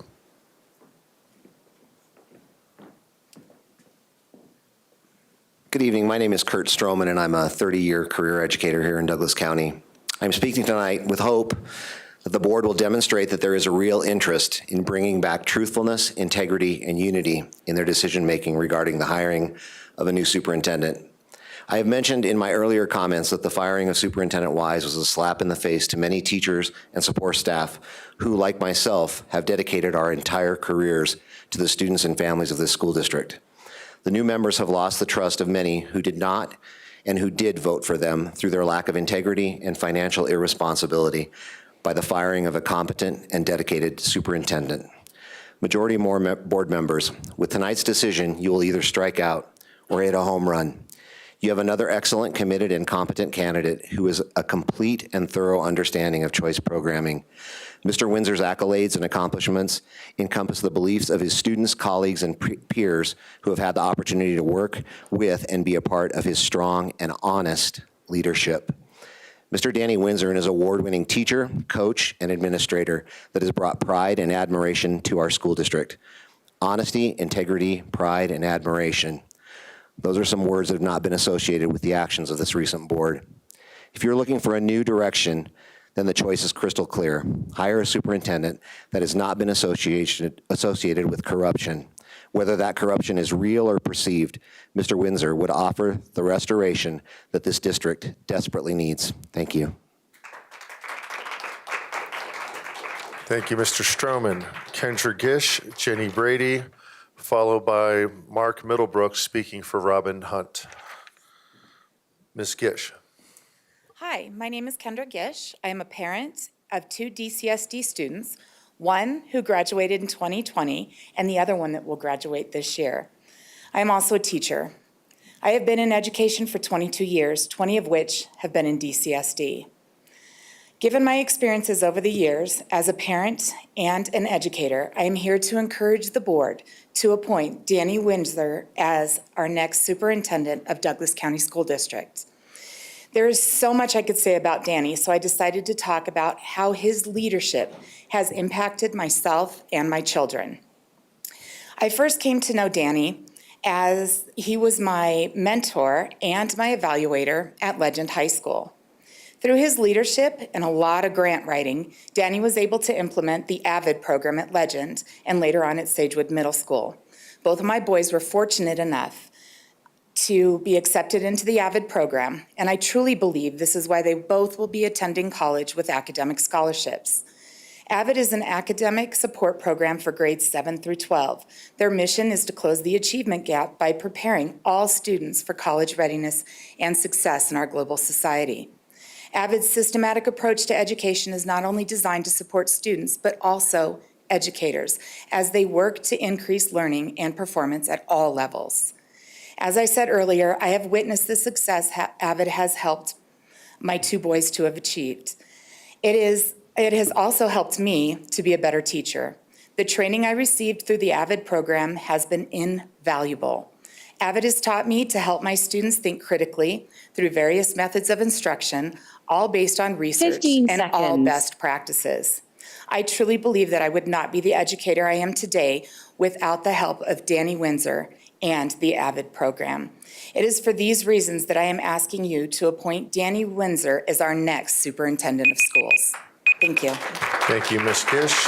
Jenny Brady, followed by Mark Middlebrooks for Robin Hunt, followed by Andy Jones. Jenny Brady. Hi, guys. Okay, two topics first. Adults attacking children on social media.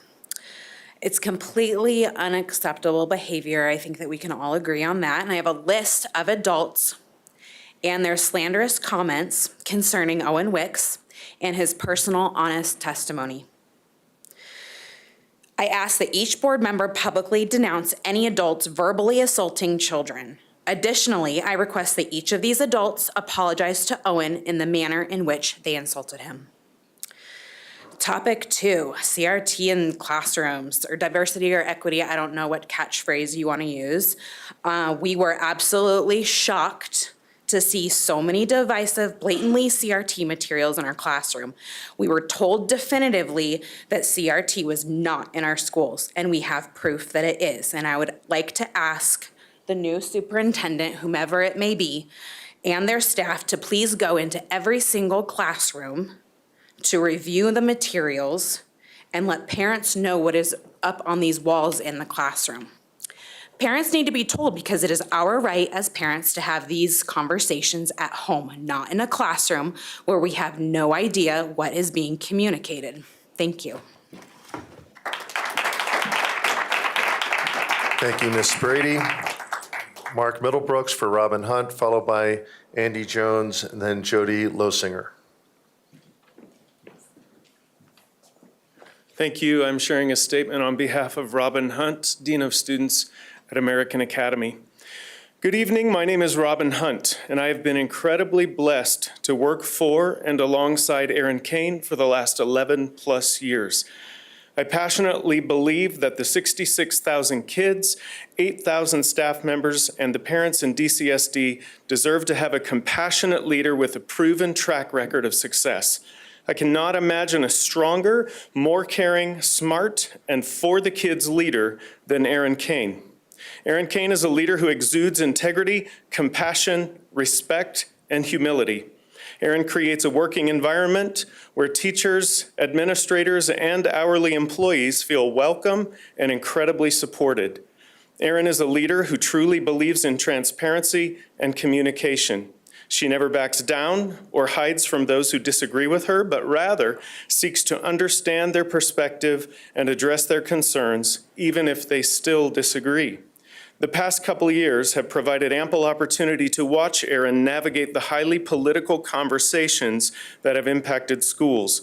She has remained positive and welcoming of opponents of her perspectives and priorities, building bridges rather than walls. I have felt that the community Aaron has built within the schools exemplifies an extended family to my own. Aaron's leadership and guidance has been a guiding force in developing me as an educator and then as an administrator. Thank you. Thank you, Mr. Middlebrooks. On behalf of Robin Hunt, Andy Jones, Jody Losinger, followed by Robert Marshall. Mr. Jones.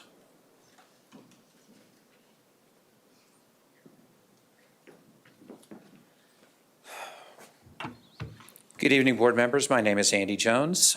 Tonight, I want to say thank you to all the staff for all your hard work. For Mr. Danny Windsor, I truly respect you. I think you're an awesome, awesome guy.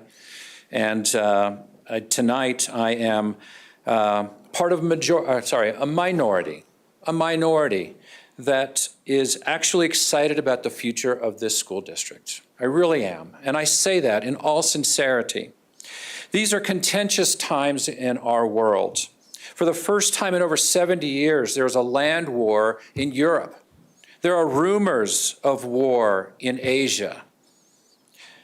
This is troubling on so many levels as we see the impact on our world, our country, and our communities. Peace in this world seems out of reach to those of us who live here in this community. But we can strive for peace here in our own community because we live here, we are invested here, we work here, we raise our families here. The volume and the temperature are at high levels right now, but we have a choice. We can beat the drums of war, and it will be to the detriment of our future. I agree with a legend high school teacher that spoke about unity being a lofty goal, one that each of us should strive for. However, I disagree with the sentiment that the 4 board members, the majority board members, the conservative, the independents, the liberal communities that voted for them are being divisive. I call on the Douglas County Federation 15 seconds. to lay down their arms and pick up their pens that write postcards in support of a future pay raise for the teachers. I call on the social media warriors to consider the toxicity of their words about their neighbors, and I call on all board members to work very hard for passing teacher pay raises this Jones. November. Thank you. Jody Losinger, Robert Marshall, followed by John Groom.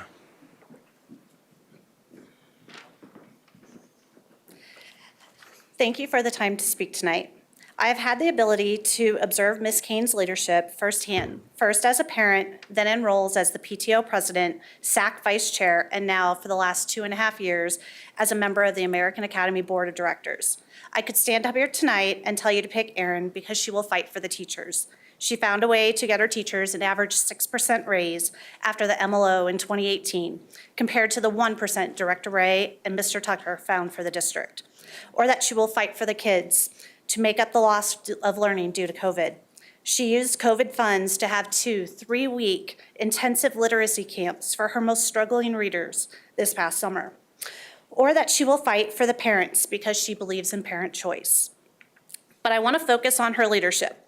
I watched as Ms. Kane created a COVID task force in April of 2020, involving her leadership team, principals, teachers, and staff, and they developed a plan that was presented to our board in May, detailing out the school's response to COVID and plans for the 2020-21 school year, knowing that what they were sharing was going to change 1 million times before it was implemented, but they were still laying a foundation that allowed for flexibility and could be adapted as the situation evolved. I remember sitting in July, watching a Douglas County School Board meeting and waiting to hear what the district planned and thinking how lucky we were at AA to have such a phenomenal leader in our midst. While American Academy started on time and in person for those who chose that route, Douglas County was delaying their school year and was starting with the hybrid plan, leaving many parents frustrated and feeling unheard. At the end of the day, 15 seconds. It doesn't matter who was right or wrong with COVID. What matters is that she led through it versus reacting to it. That is a characteristic of a brilliant leader, and that is exactly what we need for the kids, teachers, parents, and residents of Douglas County. Thank you, Ms. Losinger. Robert Marshall, John Groom, then Gary Colley. Mr. Marshall.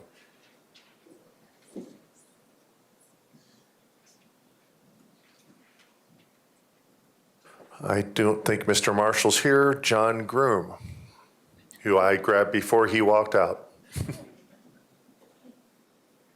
You know, I don't need a microphone. I have addressed this board many times, and I don't like microphones.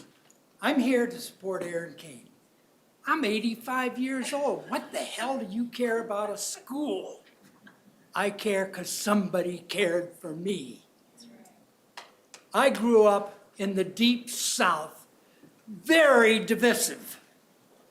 Erin Kane doesn't understand the word. I got to meet her when I was chair of the FOC. By the way, I served on the FOC for 6 years. I've been on a SAC for 8, and I've been on another SAC for 2.5. I met Erin in an FOC meeting.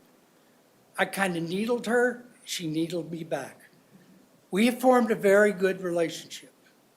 She is an amazing individual. She's full of, and I can't say it because I'd get drummed out of here, but she's full of so much energy. And she is an amazing team builder. I haven't heard anybody talk about that. Yet that's one of the most important things. If you can't build a team, you're not going to succeed, and I don't care what job you have. Not only that, she's bringing something that this district has needed since she left. Somebody that understands business. Like it or not, Douglas County School District is a business. It has a product. It's called education. How many of you have worked in organizations where the leader knew nothing about the organization? I have, and it's not fun. Erin, by far, is the best candidate to lead Douglas County School District forward, and we will. You heard it here. Thank you, Mr. Groom.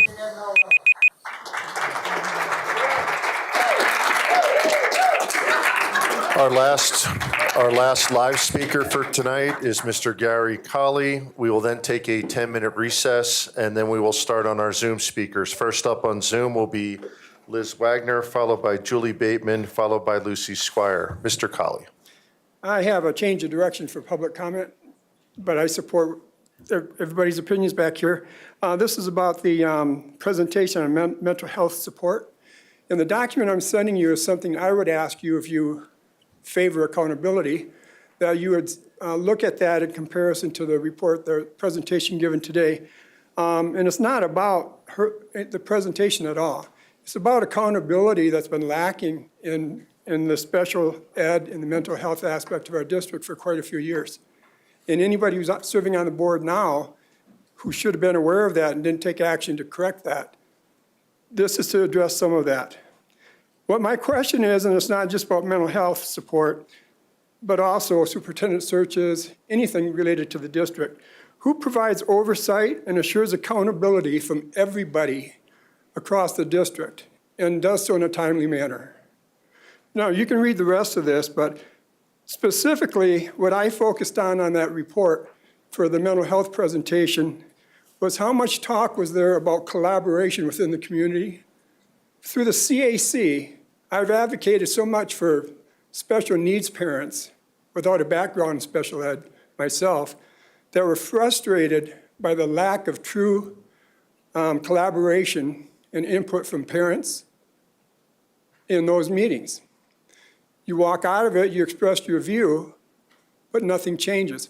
And you know what? My experience in this district over the past few years is you can talk to leaders, you can talk to board members that will say one thing, but really do another. That's not accountability. That's not integrity. 15 seconds. That's not honor. Do your job right, hold everybody accountable by setting an example, and leave me alone. Thank you, Mr. Colley. Without exception, we will take a 10-minute recess. We will come back and start online comment at 10 of.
We'll bring the meeting back into session. Continuing with public comment. Remotely, we have Liz Wagner, followed by Julie Bateman, and then Lucy Squire. Ms. Wagner, are you online? Ms. Wagner is not online, sir. Okay, we will see if we can come back to her. Julie Bateman, Lucy Squire, and then Tiffany Baker. Ms. Bateman, are you online? Hello. You guys are muted. I don't know if you can hear me, but you are muted. Okay, can you hear us now, Ms. Bateman? Okay, thank you. Okay, go ahead. Before I start my comment, I have to address a few things that were said earlier because they're personal. I'm a teacher, and there have been several parents who are fear-mongering about CRT and urging you to go into every classroom and hunt down CRT materials. Board members, I hope that you do not share this hateful sentiment. And I would urge any concerned parent if to have a conversation with their child's teachers instead of jumping to conclusions and assuming the worst. Now on to superintendents. I'm struggling with the options before us. We know that Ms. Kane and Mr. Peterson were already discussing the position and texting each other prior to even voting out Mr. Wise. We know that she has contributed to all of the Kids First campaigns. We know that she's friends with Christy Williams, who has proudly told us that her kids attend Ms. Kane's schools. I do not want the leader of Douglas County Schools to be chosen because of cronyism with the school board. I want a leader who is truly best for our kids. If you have any genuine desire to reunite this district, Mr. Windsor is the only logical choice. He's liked by many teachers, administrators, and best of all, is not linked to any corrupt backroom meetings. When it's time to vote, I have a request for Ms. Williams and Mr. Peterson. Given the favoritism that you have shown Ms. Kane, as well as your personal relationship with her, there is clearly a conflict of interest. You are not impartial. You cannot even pretend that this is a fair process. I ask that you recuse yourselves of the final vote and allow the remaining board members to make the best choice for our schools without the same level of bias. I hope that you choose a candidate unanimously and help to bring unity to our district. Thank you. Thank you, Ms. Bateman. Lucy Squire, Tiffany Baker, followed by Marie Cranston. Ms. Squire, are you online? Yes, can you hear me? We can, go ahead. What is the point of taking a stand if you only do it when it's safe and convenient? Nothing right now feels safe or convenient. During the dark ages, under the direction of the superintendent and school board members, there was a real fear. The fear was in losing our jobs, our careers, and our livelihoods. The fear came from a real place in that the vision of what public education stood for was lost to outside money and political drive. There is fear now, and it stems from the same place in that the vision of what education stands for and its purpose has been lost. It's given way to a fear of misunderstanding based on the falsehoods of what is being taught, along with all of the outside money and political drive. The point of public education is to teach kids what they need to know in order to go out into the world and be great contributors. My fear, with all of the turmoil that's been created and cultivated since January, with decisions made by the new directors that whatever trust you had a chance of building within this community has been so shattered that there is very little hope in passing a bond and mill levy. Trust is built and established over time based on fulfilled promises and shared visions, and we haven't seen or experienced that from the new majority. All of the work done to create a new compensation plan, we know it's not sustainable without the monetary support of a bond and mill levy, so then what? Our schools, teachers, and staff deserve funding. Educators should be at the table when decisions about education are being made. And Mr. Danny Windsor, with his experience in education and in this district, should be sitting at the head of that table. Thank you. Thank you, Ms. Squire. Tiffany Baker, Marie Cranston, followed by Ursula Kakos. Ms. Baker. Ms. Baker, are you online? Hi, can you hear me? We can hear you now. Go ahead. Okay. I'm worried about the outside interest groups that are influencing our school district and possibly our superintendent or our next superintendent. One of these groups, Fair Douglas County chapter, recently had a member that went around Castleview High School taking pictures inside classrooms in order to get teachers in trouble. One of these pictures was of a pride flag hanging in the room, suggesting that we shouldn't allow activism in the school. And during the campaign, there was a director that on the Kids First campaign page or her personal page said that she didn't want pride flags in the schools. So I'm worried about our LGBTQ community.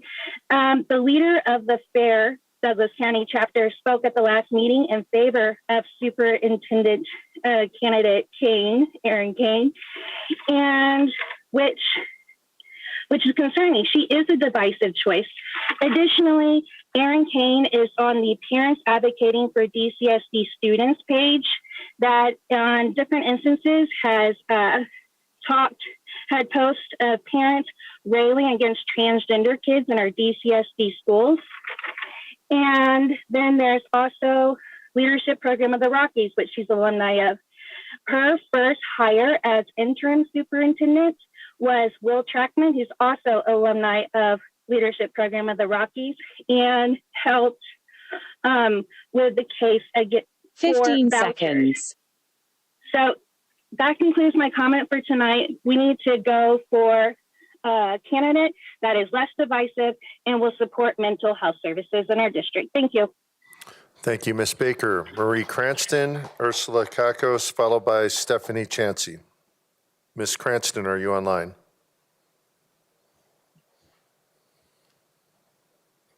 Yes, I am. Can you hear me? We can. Go ahead. Thank you. I am the parent of a charter school student, and I fully support Danny Windsor as the new superintendent. Mr. Windsor has the experience, the fortitude, and the skills to deliver excellence in this position. During his interview, he gave proactive answers that demonstrate his careful thinking, deep expertise, and knowledge of this community, all of which can address the major issues facing our district. Mr. Windsor also brings a calm presence and a non-divisive background that will help our community move forward. I have heard and seen parents, even tonight, from both sides, praise his accomplishments, his heart, his approach, clearly the unifying leader that we need. I respect the positive experiences that some have had with Ms. Kane, but I'm very concerned as to whether she has the ability to be nonpartisan. With ties to right-wing conservative groups, I don't see how that's possible. During her interview, Ms. Kane said that she doesn't see how being a Republican should play a role in whether she's picked for the position, and she's absolutely right. That shouldn't be an issue. Unfortunately, directors Peterson, Myers, Williams, and Winiger have made it an issue. Aligning yourself with explicitly political groups is the very definition of bringing politics into the boardroom. These directors continue to stay involved with right-wing conservative organizations such as FAIR, FAC United, April Shepherd, and the 1776 PAC. These organizations funded and pushed their campaigns and continue to influence their daily decision-making.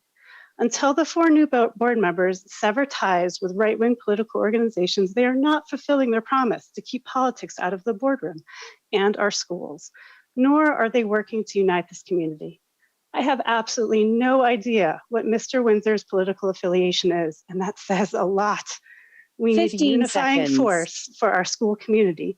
Danny Windsor is the clear choice to excel in the superintendent role and will move this community and this district forward. Thank you. Thank you, Ms. Cranston. Ursula Kakos, Stephanie Chansey, followed by Megan Dahlgren. Ms. Kakos, you're online. Thank you. Our highest endeavor must be to develop free human beings who are able of themselves to impart purpose and direction to their lives. The need for imagination, a sense of truth, and a feeling of responsibility. These 3 forces are the very nerve of education. We are experiencing a time of criticism, ideals are lowered, other feelings take the place of veneration, respect, adoration, and wonder. Our own age thrusts these feelings further and further into the background so that they can only be conveyed to children through their everyday life in very small degree. Discovering an education where people learn to learn and go on learning their whole lives. To be free is capable of thinking one's own thoughts, not facts merely of society, but that's generated by one's own deepest, most original, most essential part of one's individuality. Freedom is the sense of being capable of actions motivated solely by love. Education is an art. It must speak to the child's experience. To educate the whole child, their heart and their will must be reached, as well as the mind. Receive children in reverence, educate them in love, and send them forth in freedom. Please keep politics out of education. Promote a culture of academic excellence, not activism and indoctrination. Whichever superintendent is chosen, please listen to my words and take them to heart.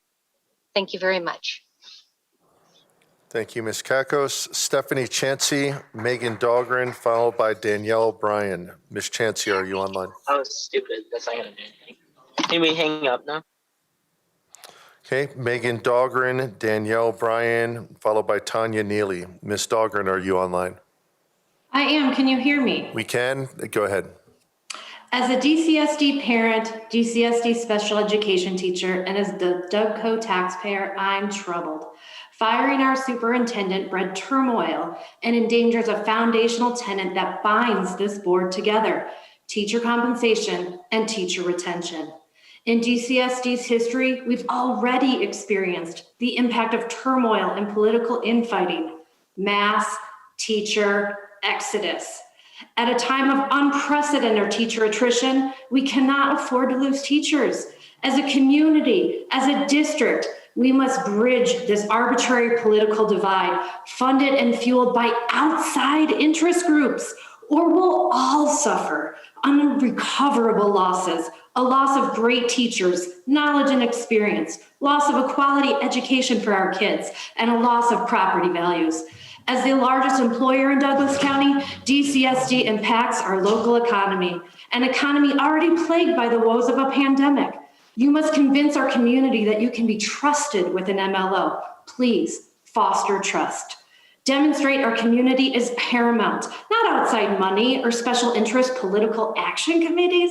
Lead our community to pass an MLO so our students get a great education. Our teachers earn more than sub-market pay, and we protect our community's property values. Demonstrate leadership, transparency, and inclusion of all stakeholders, students, parents, teachers, taxpayers. I implore you, build trust. Build bridges, build our community. Teachers are not the problem. We're a part of the solution. We're your neighbors and we're worried. Worried about our jobs, your child's education, and our property values. As a special education teacher, as a parent to a child with special needs, I beseech you, select Danny Windsor as a unifying superintendent to lead Douglas County. Thank you. Thank you, Ms. Dahlgren. Danielle Bryan, Tanya Neely, followed by Brooke Ricafort. Ms. Bryan, are you online? Yes, can you hear me? We can. Go ahead. My initial version of these comments was very angry, but there's been a lot of anger and no progress, so I'm going to try something else. I am going to speak directly to Director Myers. Becky, how did you get here?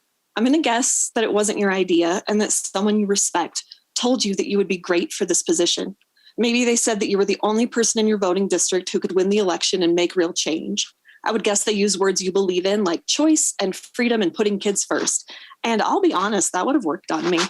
I'm informed, I'm involved, and I love my kids and their teachers.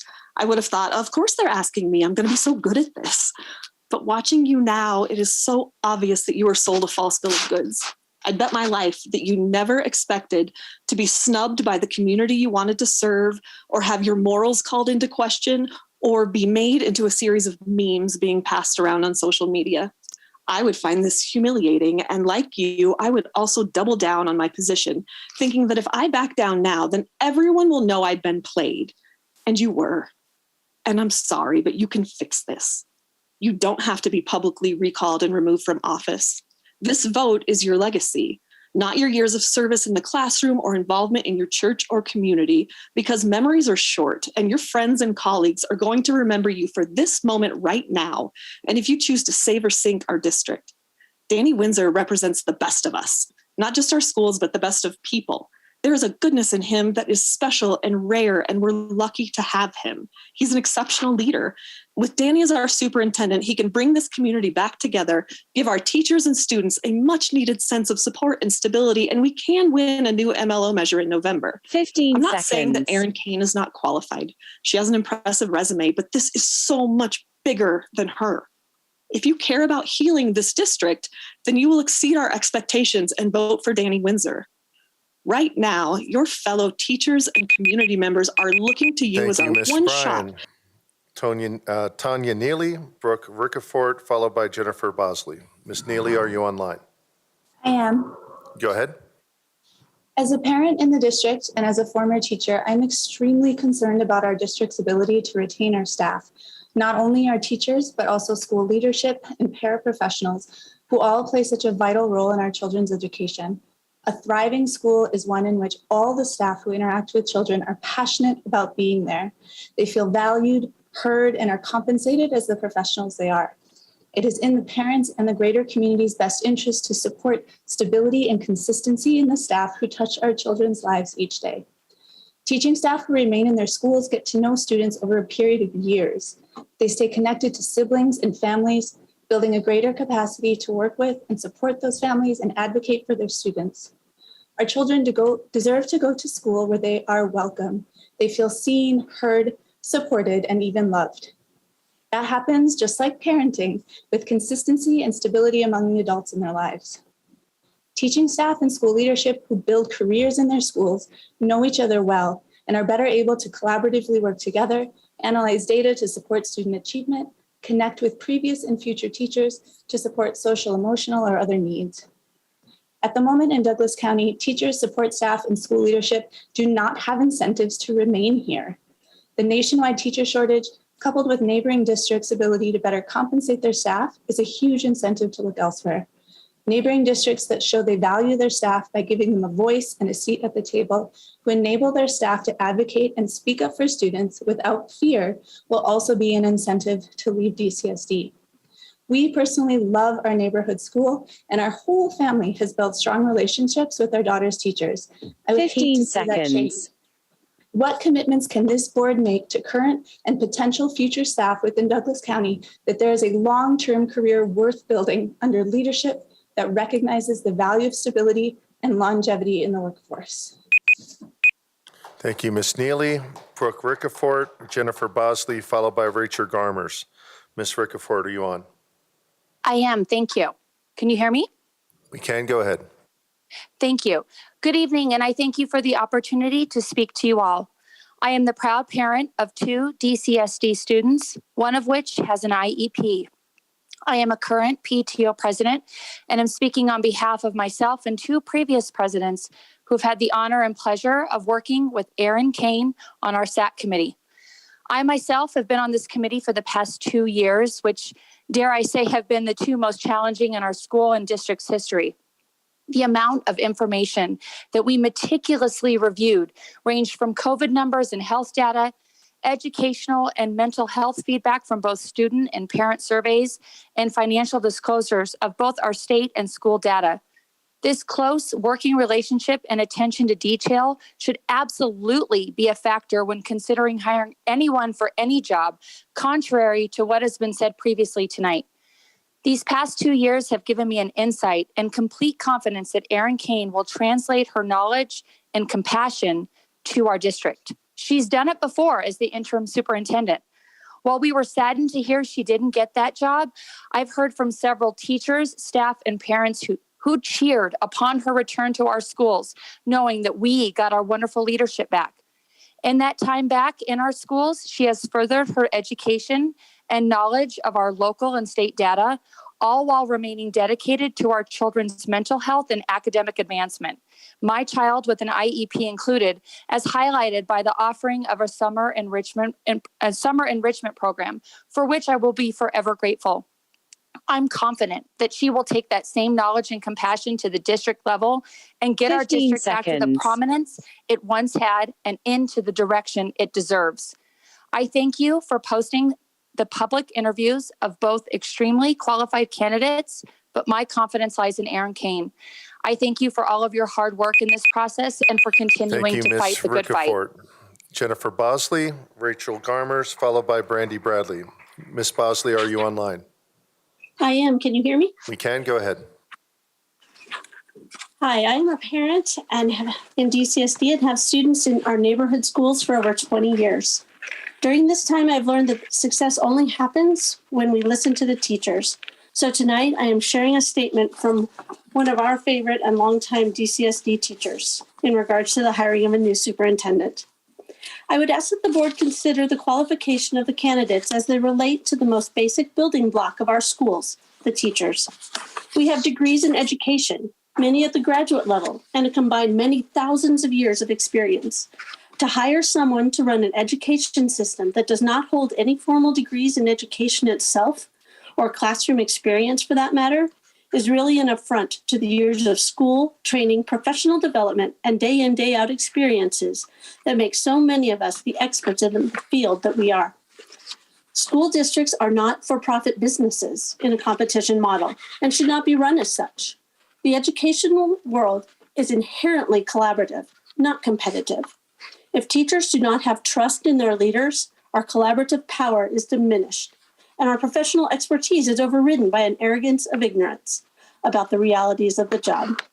When teachers are not given the best possible working conditions and a supportive environment to do their best work, it is the students who ultimately pay the price. In addition to weakened policies on educational equity, special services, content curriculum, salary security, professional development, and teacher input, the ability to recruit and retain high-quality teachers will plummet. Please hire someone with actual public school credentials. Thank you. Thank you, Ms. Bosley. We have Rachel Garmers, Brandy Bradley, followed by Jennifer Barney. Ms. Garmers, are you online? Rachel Garmers is not online, sir. Jennifer Barney, followed by Margaret Furlow, followed by Casey Nice. Ms. Barney, are you online? Hi, yes, I'm here. Go ahead, we can Hi, hear you. yes. Sorry. Hello. I'd like to ask for the board for total transparency with the superintendent selection process. I do appreciate the feedback forms that were put out, but I think a simple one-question survey of which finalists we would like to oversee the district would give the board and Douglas County a clear understanding of what the parents and teachers really want. I would also like to ask the 4 new board members if they can actually define the new direction they want to go in. I didn't vote for the 4 new board members, but I also don't want to see you fail, because that would mean failing our children. You have an opportunity here to mend the division in our community, which has only escalated since you were seated and the decisions you have made over the past few months. You need to earn the trust of the community back if you have any hopes of passing the MLO, not because we don't want better for our district, but because we don't trust you to use the funds in the correct way. Regardless of what you said during your campaign, firing Mr. Wise and suggesting Ms. Kane apply was predictable to most. One of the reasons given for firing Mr. Wise after a public meeting was that 3,000 kids left the district. Did you know that over 2,800 left Denver schools, 5,100 left Jeffco, and 2,500 left Cherry Creek? Do you have any idea how many families are open enrolling their children outside of DCSD and moving out of Douglas County altogether since the 4 new board members have been seated? There are already over 500 positions posted for next year, with many more to come. Where are you going to find the teachers to fill these positions? This is what you're doing to our district. I would like the directors to keep the community updated on the number of open positions through the spring, so the community is aware of the turnover. I know there are parents and teachers in favor of Ms. Kane as a superintendent, but there are many opposed from the comments I've read. I also know many are in favor of Mr. Windsor and had wonderful experience, and I've yet to hear a single complaint. We are watching. We will hold you accountable and to the highest standards because our— Thank you, Ms. Barney. Margaret Furlow, Casey Nice, followed by Tracy Jones. Ms. Furlow, are you online? Yes. We can hear you. Go ahead. I am a community member who does not currently have a student in DCSD, but I hope to have my son attend our neighborhood school in a few years. Your decisions today will affect my son's education, which is why I'm urging you to work together to get the MLO passed. I want there to be quality teachers left in this county when my son starts school. I want our district's funds to be spent in the classroom and not paying out wrongfully terminated employees or an unnecessary partisan attorney. I want my son's future teachers to feel that they work in a safe space that values them so they can focus on teaching. One of the best ways to help get this MLO passed is by selecting Danny Windsor as our next superintendent.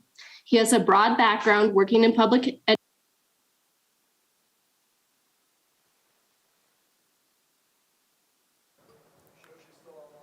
And this board brought her to the finalist position. We need this MLO to sustain the future of our district. Please do not continue to create division with your superintendent selection and choose someone who has a heart for DCSD with a solid background. Choose Danny Windsor. Thank you. Thank you, Ms. Furlow. Casey Nice, followed by Tracy Jones and Denise Dirks. Ms. Nice, are you online? Okay, Tracy Jones, Denise Dirks, then Chris Todd. Ms. Jones, are you online? Yes, can you hear me? We can, go ahead. Thank you. As a parent of DCSD kids who is involved in PTO volunteering and has a great relationship with many teachers and staff in my children's school, this decision for superintendent is very important and should be addressed as such.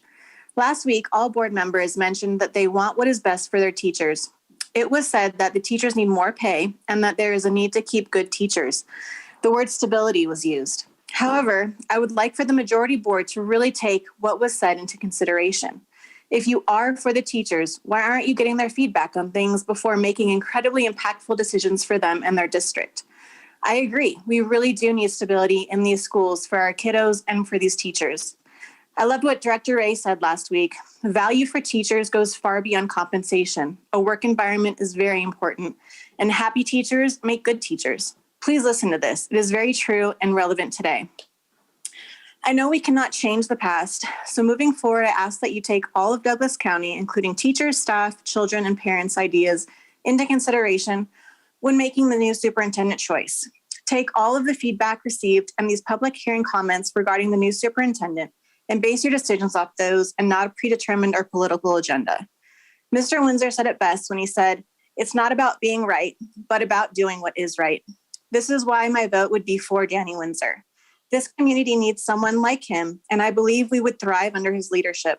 He is a person that knows these schools inside and out, has served in various positions for over 15 years in the district, has a mental health knowledge and background, and already has a good rapport with teachers, principals, students, and parents in the district. If both candidates are good ones, then you have to ask yourself, who is the most able to bridge the gap of division among the teachers, the board, and parents, as this is what seems to be the biggest issue at hand right now. Even others said that tonight. The person for bridging that gap is Danny Windsor. He is the best choice for the next superintendent. Thank you. Thank you, Ms. Jones. We have Denise Dirks, Chris Todd, followed by Triana Burdick. Okay, Mr. or Mrs. Todd, are you online? Yes, good evening. We can hear you. Go ahead. Thank you. First and foremost, I'd like to thank you, the school board, and for your time, and thank you for doing what's best for our school district and for the opportunity to speak, especially in a remote format. I'm here tonight to share a few words on behalf of Aaron Kane. I've been in education 21 years now, and I've spent 15 of those at American Academy. I can honestly say I have no intentions of ever leaving AA, and it's solely because of what Erin has created. The model that she has shaped is something that I feel truly passionate about, that it's something that should be replicated again and again. And everything that she does for the school benefits our community, our staff, and most importantly, our children.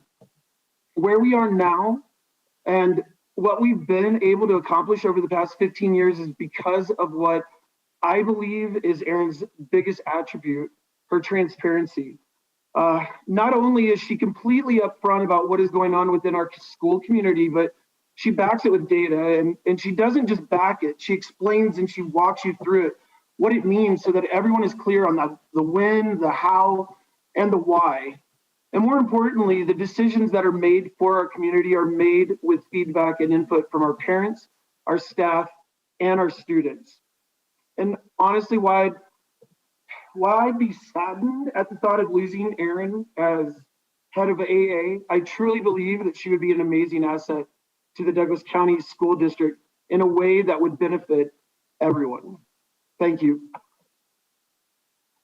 Thank you, Mr. Todd. We have Triana Burdick, and then Mr. Blair, if you have anybody else that we skipped that's online, you can let me know. Triana Burdick, are you online? Yes, I am. Can you hear me? We can, go ahead. I am the mother of 2 kids in DCSD. One attends a charter school and one is at a neighborhood school. Tonight, I am going to be reading for a teacher, but I also did want to put in my own personal push for Danny Windsor tonight. The following is from a DCSD teacher who's been teaching in the district, but is afraid to speak to you directly for fear of retaliation. Teachers need to be heard.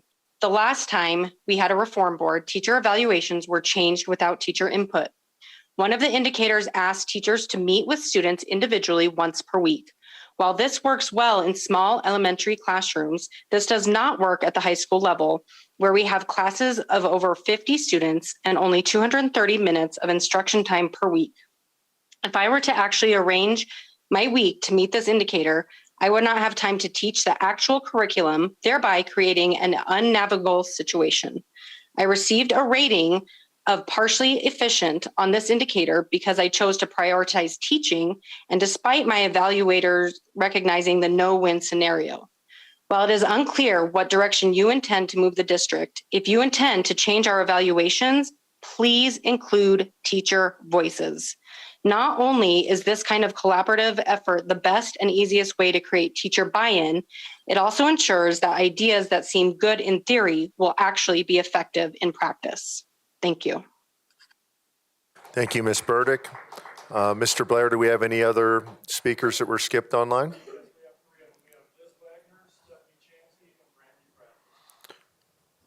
Okay, we have Ms. Wagner, Stephanie Chansey, and then you said Brandy Bradley, is that correct? Okay, we will go in that order. Ms. Wagner, are you online? I am. Can you hear me? We can, go ahead. Fantastic. Directors, good evening. I just very quickly wanted to chime in. Past behavior is the greatest predictor of future behavior. And we have a very recent example with the lens of special education from Mr. Windsor, and that was the purchase of the former wildlife experience. And as you will recall, there was no pitch to include special education. There was no pitch to include bridge and utilize the cafe. There was no pitch to include a program similar to teaching the autism community the trades like TACT. And I believe someone mentioned that earlier. None of that happened. It wasn't until at least 1 or 2 members of the previous board and the public, members of the community, came forward and said, hey, what about special education? What an amazing space. Could you make room for us? And that is alarming to me, to have someone who just didn't even look into that, did not tap Sid Rundle to have be part of that conversation. That's alarming to me as a former special education parent, and it should be alarming to you as well. I don't think people change overnight, and I think he has a little more time he needs to spend learning about special education, understanding what is needed, especially since he would be selecting the replacement for Mr. Rundle. Huge, important decision. We don't have a bench to fill that with 15 today. seconds. The other thing I would say real briefly is TACT, teaching the autism community the trades. They are looking for new space. So just putting in a pitch if you wanted to partner with them. They would be looking for that. Thanks so much. Thank you, Ms. Wagner. We will have Stephanie Chansey, followed by Brandy Bradley. Ms. Chansey, are you online? Yes. Can you hear me? We can, go ahead. Okay. My message is directed to the board majority, Reformers 2.0. Once again, you have a chance to actually unite the community instead of divide us like you've done so far.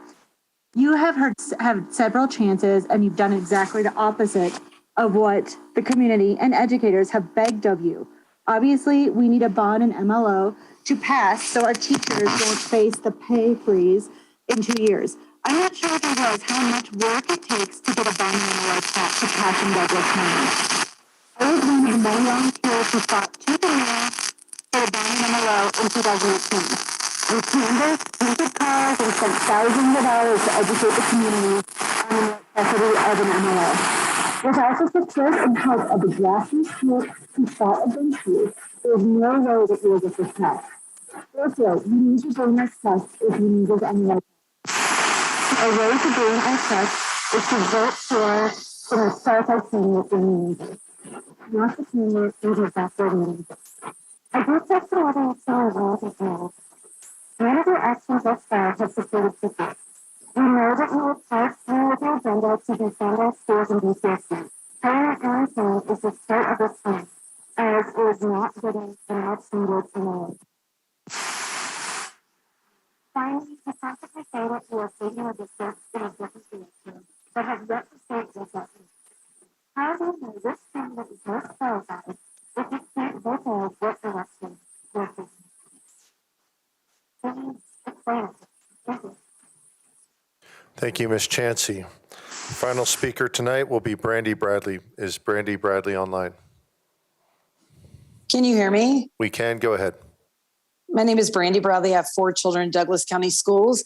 Director Ray, you said interim superintendent Aaron Kane has been invaluable to Douglas County School District over the past 2 years in 2018. She's provided great leadership during this period of transition, and we greatly appreciate her service to the district. I agree we need a strong leader as superintendent urgently to combat the culture problem that has infested the district under the previous leadership. Aaron Kane is that person. We need a leader to put an end to the negative divisiveness, pitting students and teachers against each other over mandates and political influence in the classrooms. We all saw the CRT lingo in classrooms during caucus that the minority wants us to believe is not there. A very small group of activists are upset about the election and are trying to sow chaos by tearing apart Douglas County in the news. One of them going as far as kneeling for the pledge, screaming and cussing at board members, and having to be removed by security at the last board meeting. The same group want their kids protected, but are fine with attacking our children on Facebook with hateful and racist comments. David Ray, you even called out Kaylee's daughter at the dais. When minority directors continue to fuel discourse, our kids will continue to pay the price.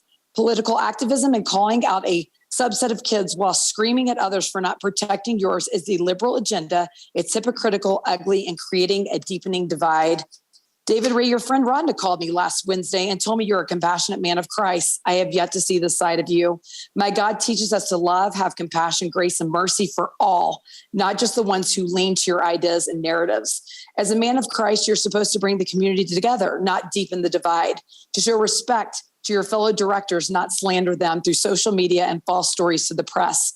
I told your friend that I hope you can take a good long look in the mirror, accept the constructive criticism, and pray for the change you needed. I'm tired of reading the disgust on Facebook. Let's build this community back together and unite the parents, teachers, and kids so that our children do not continue to suffer. Hire Aaron Kane and let the healing begin.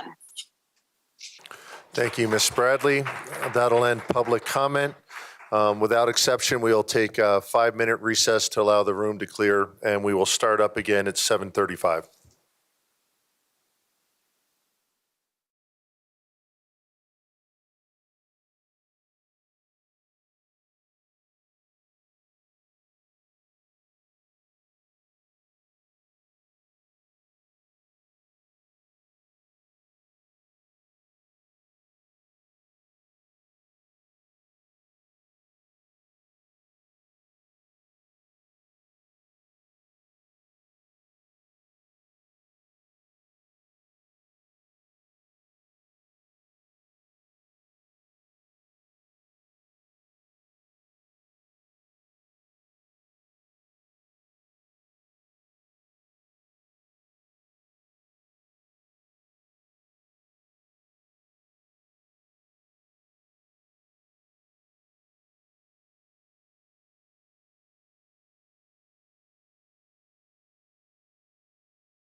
Items under that, the first being a resolution regarding approval of licensed employee salary schedules, the second being a resolution regarding approval of employee benefit plan changes. First, we have updated presentations on both of those subjects by Chief Human Resources Officer Amanda Thompson and CFO Kate Kataska.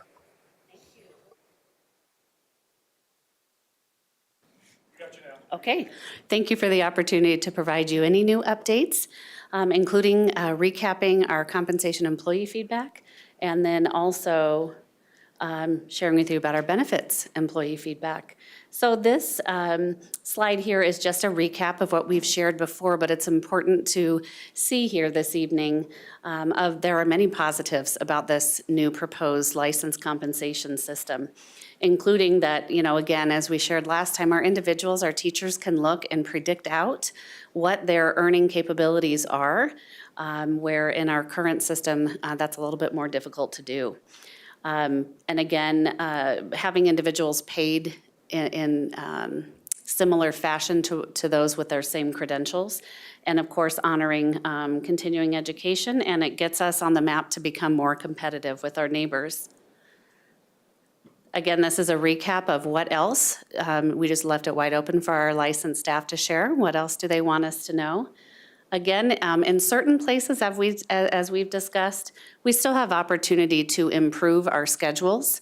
For example, at various points in our general schedule or in the master's lane, but we believe it again gets us in that first layer of implementation to where we have schedules that look like districts around us in structure. And then over time, we will continue to improve the schedule so that we can become even more competitive with our neighbors. We do know, and we've been hearing from our employees on the desire for CEUs, continuing education units, and or recognition of district PD credits. That's something we'd like to see in the future as well, with future funding and after, let's get through first year of implementation on the new schedule, and then we do have other goals that we would like to implement in the future in regards to these three schedules. I'll turn this over to Kate. Thank you. So during last week's, we spoke with both MBEC as well as Fiscal Oversight Committee, presenting basically everything that you all have seen thus far. And really, I just want to talk about some of the feedback around financial sustainability of what's being proposed here. As we talked through with MBEC, the conversation really centers around the charge of that committee and ultimately bringing forward a recommendation to you all as to whether or not to move forward with a bond and mill question in the future. And that conversation ranged from, let's do the minimum that we can to max out the mill, and what could we get for every dollar that we could eke out. As the conversation progressed with Fiscal Oversight Committee, their charge is absolutely to look out for the financial sustainability and responsibility of this district. And so they did raise concerns, and I very much appreciate members of that committee having a really deep discussion around what happens should a mill levy not come to pass, or if we choose not to even move forward with a mill levy override in the future. And we spent a lot of time talking about what that fund balance looks like on the bottom there. We spent some time here as well in that same conversation. And what I would want to reiterate is the balance that we currently have sitting in our fund balance, or unassigned fund balance, which are those reserves that are not restricted by state statute, they're not restricted by board policy, they're not restricted because of any other purpose, is sitting at close to $60 million currently. That is over triple where we have seen in our most concerning days of where that fund balance has been. That is due to a lot of different factors. The biggest being our vacancy savings that we've had over the past couple of years. As you've heard me say, if there is one benefit to staffing shortages, it's that it has allowed us to build up that fund balance in a way that we honestly have not ever seen those amounts previously. So, when I think about the potential risk of bringing this forward and approving this compensation plan absent a guaranteed mill levy, do I get a little uneasy about it? Yes. But I think as I look at that fund balance, I would say now is the time. We have a longer runway in order to be able to do this than we ever would contemplate having previously. Director Peterson, I think you said before, we've got 3 swings at the bat, or a couple of swings at the bat here, before we have to make some potentially really challenging decisions. The other thing that I would say about what we've forecasted here is we have been pretty conservative in our revenue estimates coming from School Finance Act, which is our general fund operating dollars. We know, though, that that picture does continue to improve. And it is possible, based on conversations that we're hearing and number runs that we're starting to see, that the budget stabilization factor could be gone in the next 2 to 3 years. And so while this is very much dependent on a funding source, it's not necessarily dependent on a mill levy override to completely, prevent falling off the cliff in the future. So if there were to be no mill levy override and state funding really just did not materialize in any type of a significantly positive way, we would have to have some difficult decisions about where to reprioritize funding. So I wanted to speak directly to concerns raised by Fiscal Oversight Committee. Again, I absolutely appreciate the conversation that we had last Thursday night.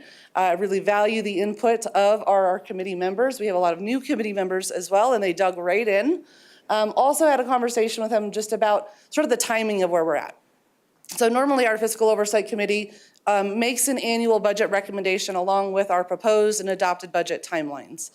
Because we are bringing forward the schedules earlier in order to be able to sync up with our hiring timelines, it felt a little bit disjointed in that timing, but please do know that it is very regular for Fiscal Oversight Committee to be bringing forward that type of recommendation, and you would ultimately see a similar recommendation on the budget package as a whole as we talk May and June through the proposed and adopted budget timelines. That is the update on the compensation side. Do we want to run through the full benefits update and then circle back? Okay, great. Thank you. And I just want to share pretty quickly here in terms of one last update on compensation, that we are also continuing in our non-licensed project work. So in the future, all of our employees in that amazing supportive employee group will also receive more specific updates as well. So in terms of benefits, last when we met, we had shared of multiple things regarding a proposal in looking at what our open enrollment benefits would look like coming up in school year 22-23.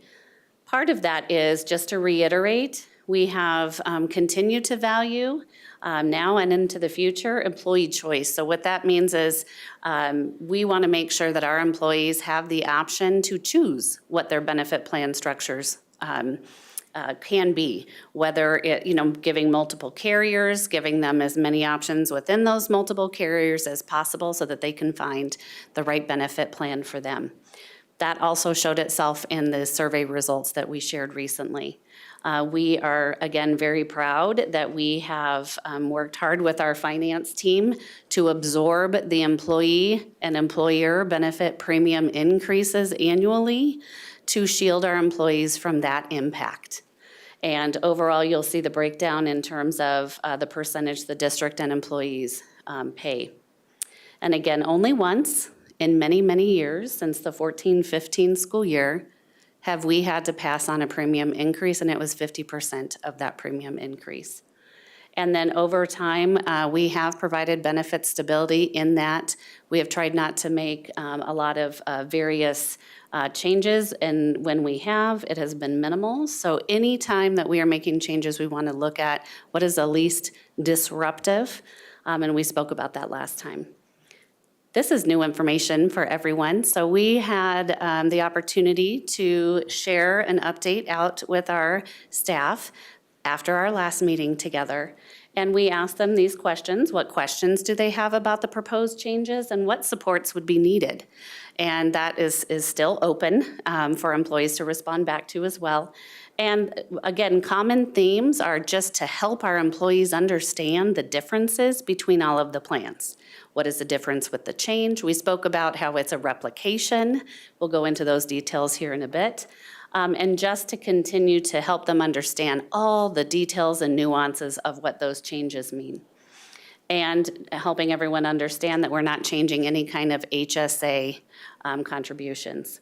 And then the supports, most of these supports, we have a plan in place coming forward, so we appreciate the opportunity to bring this to you earlier than typical so that we can ensure our employees have those supports. Providing information and benefit summary documents, working individually with employees on choosing the right plan option.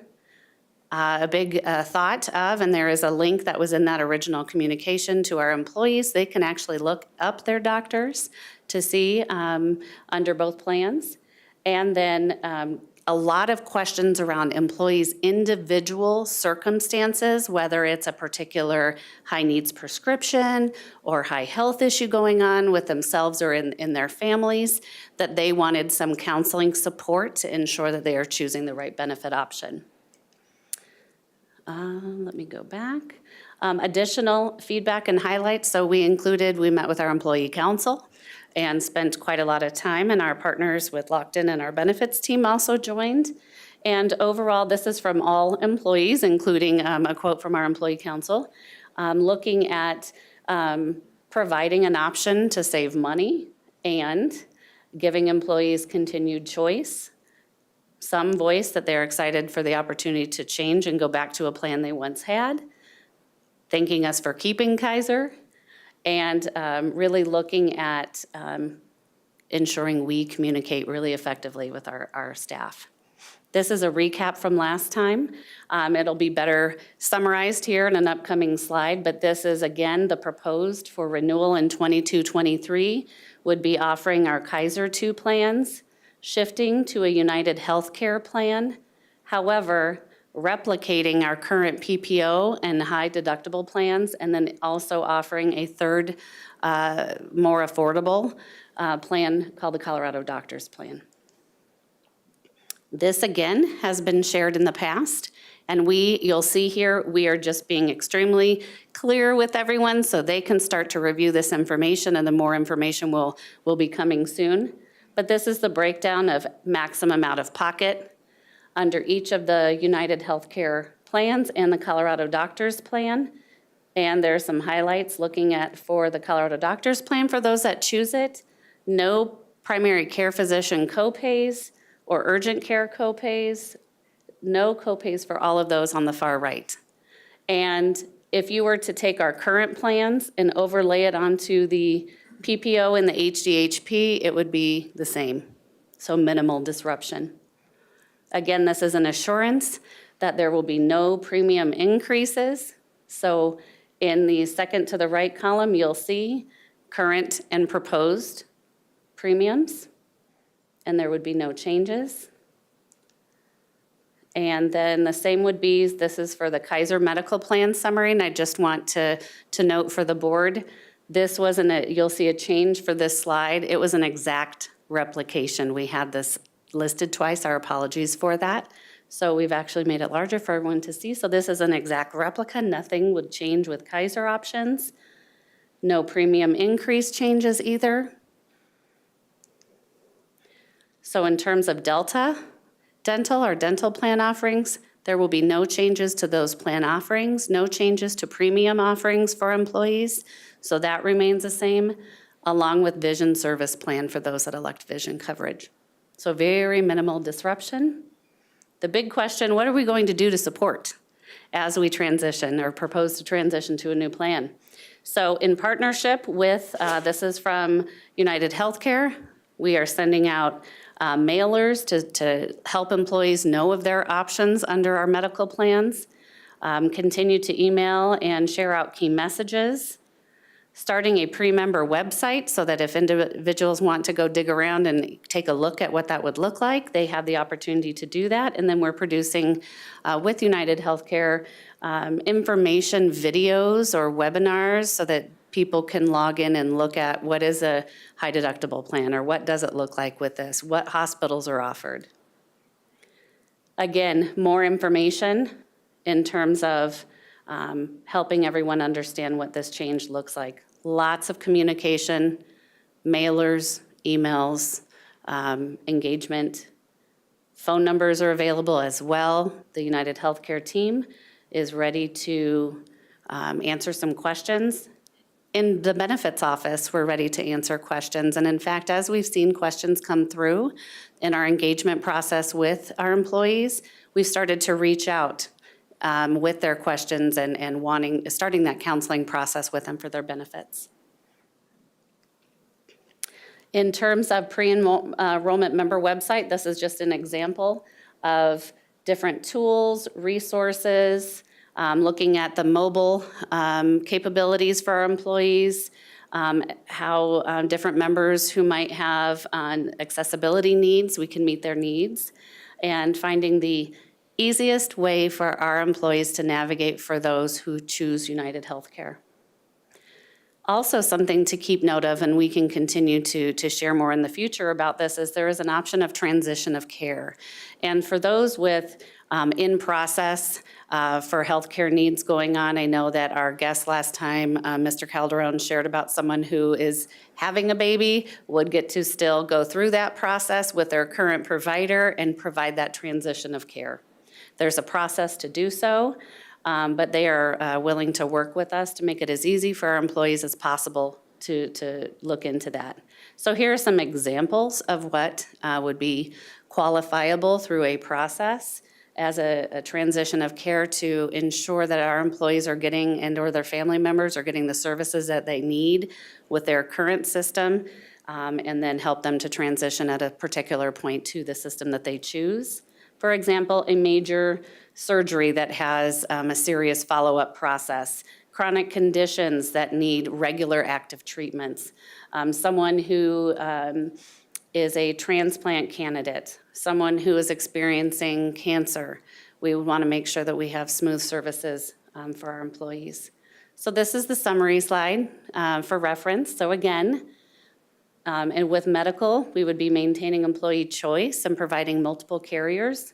With Kaiser and United Healthcare, and then maintaining our current plans, such as PPO and high deductible plan, and then adding a third option, which is the Colorado Doctors Plan, for those that should choose that. And then just again, no changes to our flexible spending accounts. That was a lot of the questions that came through. No changes to the health savings account process and qualifiers. And knowing that we are enhancing benefit offerings, which we are pleased to be able to do, and that we are glad we could engage with our employees about that. And again, very important to our district and to our employees that our benefits remain affordable. Okay, thank you for the opportunity. We're here if there are questions. All right, we'll start with any questions first on the compensation package.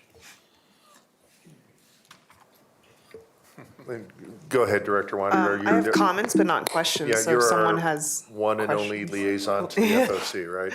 Yeah, I'm the liaison, so my comments were around that. But if someone has questions on the presentation, they can go before me. Yeah. Director Ray, do you have questions? Well, actually, some of my questions are about FOC. So, Director Weiniger, I'd love to hear some of your comments about. Oh, sure. About yeah. Well, I thought Kate actually did a great job talking about that, because I wanted her to address that, because FOC did send us correspondence as a board suggesting that they don't recommend this plan. And Ms. Kataska put it perfectly. Finance is their lane. So it makes sense that they won't love a plan that shows that we're reducing our fund balance through the years. But something to note is this is the very conservative plan, worst case scenario, and doesn't put into place other decisions you have to think about when you want to agree to something like this. So, I mean, normally with something like this, for me personally, I wouldn't like it without having funding in place first. So it makes sense, but I think it still gives us time to make changes and decisions necessary. And I think Amanda and Kate's team have spent so much time figuring out what's best for our teachers and gotten so much feedback and pulled so many valves, as they put it. And for me personally, I feel confident in this. Like I said before, the risky part of it, I totally understand, but I think it's worth the risk for our teachers. And as far as an MLO goes, I think it actually gives us more incentive and maybe the community more incentive on supporting an MLO because they're seeing where that money's going. They're not just trusting that it'll go somewhere. They're like, oh, it's going to this plan for our great teachers. And I think whatever superintendent gets on board will give it specific language so we know that it'll go there and gain our community trust. And yeah, and there's always room for improvement, and that's been acknowledged, but I think this is very pleasing to many, many teachers. And for all the reasons Amanda listed, it's predictable. It helps teachers see what they'll be getting, and I think it'll bring in some teachers too, hopefully, with some incentives with it on the benefit side and offering 7 years. I think that's awesome. So yeah, that's my input on all that. Yeah. Director Ray, go ahead. Thank you. And Director Weiniger, you're right on in terms of that committee. This is their financial lane, and they're supposed to be our greatest critic. And so I appreciate the commentary around the risk, and thank you for reassuring us that the risk is not careless risk. It's acknowledged risk, but it's not careless risk, and I think that's the big difference. I do want to shout out to our FOC, and I know Director Weiniger would agree with me. It's wonderful to have them really serve the role that they do, because I think they do come up with some really good recommendations and suggestions. And so that was one of the questions I had in their report. So we definitely addressed the notion of risk, but they also brought up things around base pay. I wanted help understanding that. I don't know if we can put up on the screen, Mr. Blair, the actual matrix of just one of the matrices or the salary schedules that we're looking at. Yeah, Mr. Blair, the appendix to the resolution associated with comp has the appendices on there if you'd like to bring up Appendix A to the actual resolution on comp tonight. So while he's doing, my question really is, it was an interesting recommendation about not having base, but I assumed that the base is shown in our salary schedule, and I kind of wanted just to capture that is indeed in place. It doesn't make sense to remove base because then we have no way of knowing how to reference the steps and lanes. So would you speak to that, Ms. Kataska? Director Ray, are you speaking to the first bullet of their recommendation from their letter? Yes. Okay.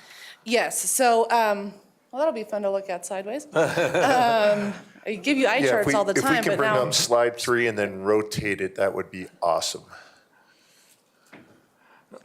So my interpretation of the recommendation is basically to post this with the percentage increases that you see, but not include the salaries on any one of those individual cells.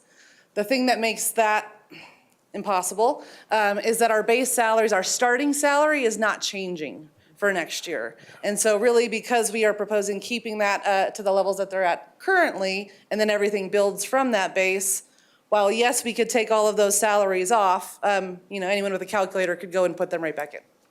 Thanks for that. And I want to also stress the reason you're here this early is because of this board. I know there was a little bit of consternation I felt from FOC to say, why are we hearing this on March 3rd and you're already talking about it 2 days later? But we were the one that accelerated. We said, please do this earlier for the sake of recruitment, because we didn't want to lose teachers that didn't know where they would be placed in that salary schedule. So I just want to publicly state that, take some pressure off of you, because I'm sure you took a lot of heat from our FOC. And again, I commend them because that's their role, but I also want them to know that the board really pushed for this to happen sooner than later. And if I may interrupt, I believe it was specifically Director Ray that suggested bringing it forward, and I commend him for getting that early stability on both these subjects. One, I understand that people, if they don't know, they're looking around, and this helps them know with some degree of certainty what compensation will look like. And we have people applying for the district in those jobs. Same thing with the benefits package. The one big cell I took off of that, and I know we'll get to benefits here in a second, was May open enrollment. And had we waited, we would be missing a key milestone there, and we need time for our staff to communicate all those messages. So I do appreciate that, Director Ray, the suggestion to move it up, and in fact, it was much needed, so thank you. So if I get public comments, they're going to be directed to you instead of me, is that? Oh, wait. The other bullet on there is the 22-23 notion of, testing, doing a robust test of the plan was the other bullet. Can you speak to that in terms of what you think they were wondering and how we've addressed that? Are you speaking to the second bullet then? Yes. Director? So I wish I had kept count of the number of iterations that we have been through on these schedules. I know official version, we're up to at least like 30. So there's probably, A through Z on any one of those. In my opinion, that is the testing that we have gone through. The schedules that are being proposed are not drastic pay increases within each of those steps that you see. It is 2% or 2.5%, depending on the year, for a step increase, and a very modest cost of living adjustment at 2% proposed. And as we all know, when we see what inflation is doing, that is not a cost of living adjustment at this point. So really, as we look at this, trying to balance both the cost of the schedule along with the number or percentage of employees that are placed onto that schedule. This is about as lean as we could have made it, with also ensuring that we aren't, leaving half of our system either frozen. So we've placed close to about 75% of our staff under these models. And we know that there are improvements that will continue to be made. Great. That's what I wanted the public to hear, because like you said, 30 iterations. I mean, this is not just something you kind of said, this is our first draft, let's go with it. This has been indeed tested and relooked at and vetted over and over again. So I see these things in my sleep. Yes, I'm sure you do. I have some other questions, but I will defer if other directors have some other questions. Sure, and this may be stealing one of your questions. There was a third bullet on there in the recommendation from the FOC, which was, hey, let's just delay implementation till we know we have a mill. In fact, the recommendation would be delay until January 2023. I have my opinions on that, which I don't think is honoring teachers or giving them the certainty we just talked about. Could you talk to your consideration of that option? Sure. So what I would say, if the concern is the risk of sustainability of our system by implementing this too soon, I have an even greater concern about the sustainability of our system if we don't do it. I think it will rock the culture of our community. Agreed, and maybe one more comment. I know people may be looking at this and saying, okay, there's a bit of a lighting of a fuse here. We have a runway and we could run out of runway, or we're gonna have alternate plans. Regardless if we went to step and lane or kept the current system, I'd like you to comment on what the lack of an MLO over the next 3 years would mean, even if we didn't do a step and lane. Absolutely. Because I'd like the public to hear that as well. Yep. And so, what not doing this would mean is that we continue to experience some of the pay gaps that we know exist in the system. We continue to battle the compression that we know exists in the system, especially when we took steps for this current school year to raise starting salaries in a very positive way, but we have created a compression issue. What it also means is that we're nowhere even near taking steps to really truly get competitive. We have to take these first steps. While they feel really big, it's important. Any other directors before I go back to Director Ray? I'm sorry, Director Meek, go ahead. Thank you. Thank you. Yes, thanks so much for the presentation. And I'm wondering about the conversation with the FOC. And Ms. Kataska, you mentioned the possibility of the elimination of the budget stabilization factor. And I'm curious if the FOC had a chance to hear a little bit more about just how unstable state funding is from year to year. And so the budget stabilization factor, potential increases in funding from the state due to recent changes with the uniform mill levy change, potential statewide ballot initiative. It is such a volatile year-to-year thing with state funding. And I'm just kind of curious if that has been a conversation with the FOC. It absolutely has, Director Meek. That is something that we spend a pretty great deal of time on. I will say that we do have a couple of handfuls of new FOC members this year, and so we have gone through that orientation I don't know where to look for her. We have gone through that orientation process and done a sort of school finance 101, but I don't think you can truly understand it till you've been through a budget cycle with us. And, you know, for directors, we'll stand up here and say, well, we think it's, you know, we think. And my job is to keep us pretty tampered down and be conservative until we know. So yes, Director Meek, we have had those conversations. It is one of those you don't know till you know and have been through it. Colleen, Ms. Doan did also present sort of a legislative update at Fiscal Oversight Committee. Due to the timing of our agenda, it fell after this item, so all of the discussion ensued, and then we talked about some positive news on the funding side, and then we also did speak to our bond capacity and potential there. Our advisors from Hilltop Securities also joined us for that meeting. And if you don't mind, I'll do a really quick follow-up then. So I'd like your opinion on, I feel like there is this funding cliff that's out there right now because a lot of districts are relying on the federal stimulus dollars that will go away. And I feel like Douglas County probably didn't receive quite as many of those federal funding dollars as some of our other districts. And I think that actually puts us in a better position than others per se. And when you look back to 2 years ago, we were cutting $30 million when we were able to then reinvest because state funding came back. I think that kind of set us off on the compensation in a positive way. But I feel like we've made some pretty conservative decisions over the past couple of years in this volatile environment. And with the fund balance at the level that it is, like I have some concern that we're not investing in our system, and we really need to move forward in that way. So I guess my question for you is really around the funding cliff and whether you see that with federal stimulus dollars is something that we should be concerned about. So, Director Meek, thank you for the question. Your statement is exactly right. Because of the way our ESSER funding is allocated, it is based on a Title I formula, which looks at the census poverty rate.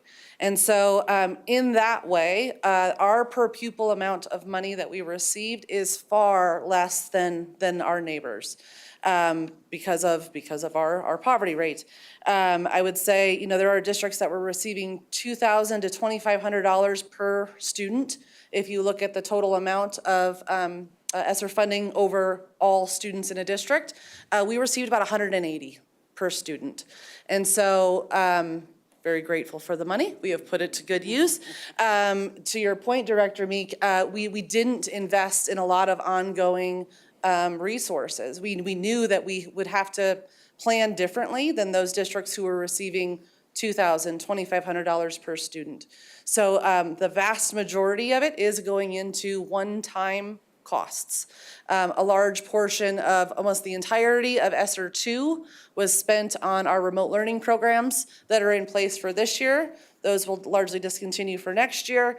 ESSER 3 largely spent on academic recovery, a good portion in summer school programming, and evaluating, you know, continuing to evaluate those plans for the remainder of those funds as we have a little bit longer timeline to spend those. So to the question on the cliff, I think one, you know, the cliff that was built for us is not quite as tall as some of our other neighboring districts, and we built a really good ladder so that it doesn't feel like a cliff. Yeah, just to comment on that as well, I think whichever finalists we wind up in the position of superintendent, the board needs to give them a little grace and some footing. But one of the first things I would suggest that either finalist named superintendent look at is the plan if we should wind up 3 years down the road without an MLO. It's not wasted effort, and the good news is that's a nice long runway that if we start working on it towards the end of this academic year, other things will come through. So that's definitely something that we will also plan for in the future to avoid that cliff, or maybe not even a cliff, make it a little plateau. And again, taxpayers can give us a great degree of certainty in any of these years coming up that again, we could really use that. Director Ray? I want to shift a little bit and talk about a cost of living adjustment. Because I think there's a statement in FOC's report to us that I don't think is accurate, and that was something along the lines of that there could be some staff that could go 5 to 8 years without even a cost of living adjustment while they wait for the lane to catch up to them. That isn't what I understood you saying or you presenting with that. So could we debunk that a little bit? I mean, and I might apologize for the word debunk, but I just think that we need to have some accuracy for staff that are nervous about that, especially those veteran teachers. So for those staff that are currently, their current salary is above where the schedule would predicate that they should be paid, their compensation adjustment would be paid as a one-time payment. For the 22-23 implementation, we are proposing 2% pay adjustment, but again, paid as a one-time stipend. It does not build to their base salary. For next year, if they are still oversell, we would again pay them the 2%, but it's on their 21-22 salary. So in essence, they are frozen for a period of time. However, as we can continue to lift the schedule in the whole by a 2% cost of living adjustment, it's possible that they catch up much quicker than otherwise. So when you do a cost of living adjustment, you adjust the entire salary schedule then? Correct. Okay. And it's possible, Director Ray, that it would be greater than 2% next year that we would propose for anyone who was oversell. And our reasoning for giving just a one-time stipend is, as opposed to just locking them in and saying that will be what your base pay becomes, is what? Because then should we continue to increase their base, they are already not uniformly on the schedule and paid equivalently to a teacher with a bachelor's and 20 years of experience. So it would exacerbate some of those pay gaps that do exist. Is it accurate to say that it could take 5 to 8 years for a teacher to actually experience a cost of living adjustment? It is possible. We also do have a number of staff. If you recall, we looked at some heat maps at one point. And for those dark blue cells that are at the very, very bottom, those where I would say where you'll have a longer period of time in which they're frozen, because it will not just be the years of service that they're essentially moving through. It's the schedule as a whole, or achieving additional or earning additional educational attainment that advances them to the right. Okay. So it is possible. Okay. And so for those people, their option really is to continue their knowledge, get a higher level degree or more college credits, and then they can move to a different column. That would be the advice we would give to those people. Correct. That are concerned about being in that spot for more than a couple of years. And, while knowing, Director Ray and board directors, that it is our goal to continue to enhance and become even more competitive over time. So that paired with employees who can take those additional steps as well. Any other questions on compensation or to move to the benefits? The one other point I was going to make on that topic, as we were going through iterations and iterations and iterations, we did look to other districts as well to see how many steps they had in each of those lanes. So really, we are very comparable in terms of those steps or the years of service that are recognized for any of the sections of educational attainment. It is that the schedule itself then needs to lift. Right. So one question about the whole lift here, because you talked about the changes that are coming down just in overall financing per pupil revenue and the budget stabilization factor or the clawback going away on this. What I see is that gives me hope for meeting this schedule, but I also think that those same factors will also lift the other districts around us and why we may be able to meet this schedule and do it successfully even into year 3 and some things with maybe some creative planning by our new superintendent. We actually may meet this but still get left further behind if we don't make future changes. Am I reading that correctly? I would agree with you. Okay. Along those lines then, I'm wondering, would it behoove us to have a desired state salary schedule? Like if funding were not a concern and we could get ourselves to that desired state to have a salary schedule, because I think what sometimes happens is if we don't have a metric, then we don't know if we're getting closer or not. And I personally would love to see if we assume the MLO gives us everything we need to get the salary schedule to be regionally competitive like our resolution asks. Could we develop a schedule so that we could just monitor our progress? Are we getting there? And that would include all the kind of things that our staff have told us that they're concerned about, whether it's the educational units for staff development, whether it's moving the steps to more 30 years than just 20 years. I think that would be, I think when we think about an MLO as well, it might be nice for us to say, this is the pie in the sky. If we had a $100 million MLO, we could do this. We could be Cherry Creek plus 1%. Maybe that's our vision, I don't know. But I just feel like that what we're lacking and what our employees desperately need is the model of this is where we really want to be with you. Does that make sense? Absolutely, and that is some of the work that we will start to build out as we have the mill levy discussion and continuing to work with MBEC on whatever their ultimate recommendation is. I would be hesitant to put something very, very concrete out there, though. I think we need to go back through the feedback process, right? We've spent a ton of time talking to staff to see what they like, what they would want us to know, areas of improvement, fielding numerous emails directly from folks. So I'd want to go back through some of that process to figure out, what are then the next levers that are really important to pull. So what is really important to folks? Is it recognizing additional years of service upon hire? Is it the continuing education units, longevity, just different, variated percentage increases among the schedule? But yes, we do have some iterations there.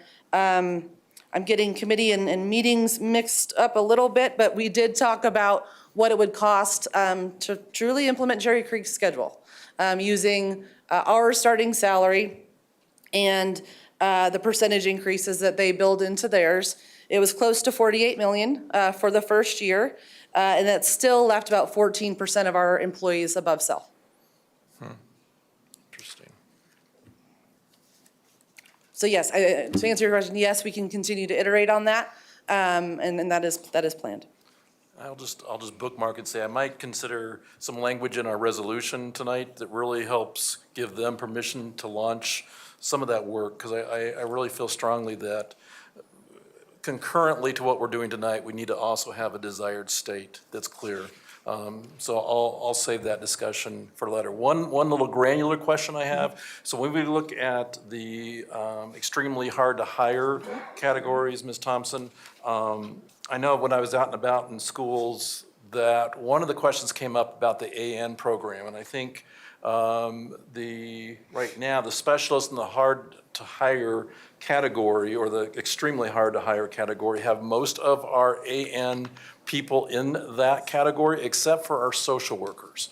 Our social workers still are in a different category, and what I heard from several of our leaders that have the AN program, they said our social workers that are serving that program also ought to have some kind of acknowledgement that maybe that they should be in that category as well. So I just bringing that back from just some things I had out there in the field. Yes, so those initial categories, are the majority of them are modeled off of our current ranges and are very similar to what our neighboring districts categorize as a hard to hire based on candidate pools or lack thereof. And how difficult it is to hire, not only locally, but when we recruit nationally with all of our state school district partners. based on that candidate pool pre-pandemic state. Now, we will continue to look at that. So we've heard from our counselors, we've heard from our social workers, and we will evaluate our employee, our teacher categories, our licensed categories on an annual basis to determine if we need to make any shifts. I would be very surprised if we ever shifted back and moved someone back a category, especially in the state of teacher shortages out there. However, please know that with data, we will continue to review that on an annual basis, and that will be part of what we communicate out to the system. So our vote tonight doesn't lock in those categories. There's still some fluidity that HR might look at in terms of moving those around, is that? Tonight, we want to move forward with what we currently have in place for the coming year. Including the categories? Yes, okay. Yes. Thank you.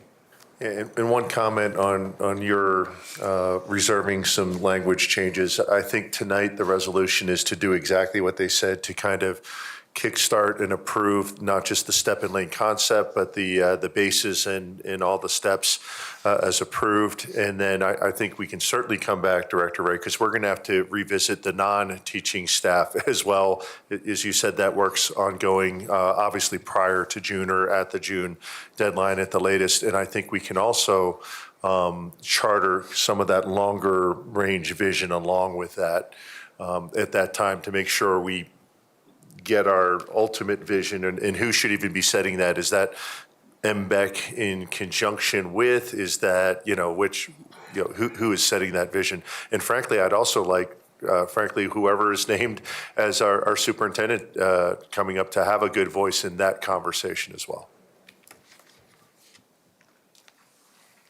Any questions on the benefits side? I think we've been pretty steeped in the comp side. Do any directors have any questions around the benefits program?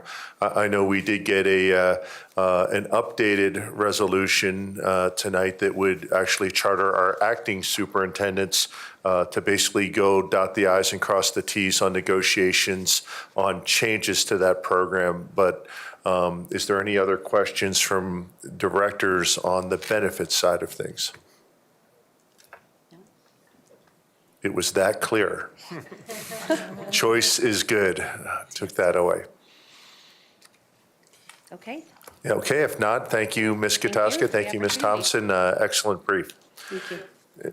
And with that, we are still, just as a reminder to all the directors here, we are really now taking up, having had the briefings, item number 6 first in isolation.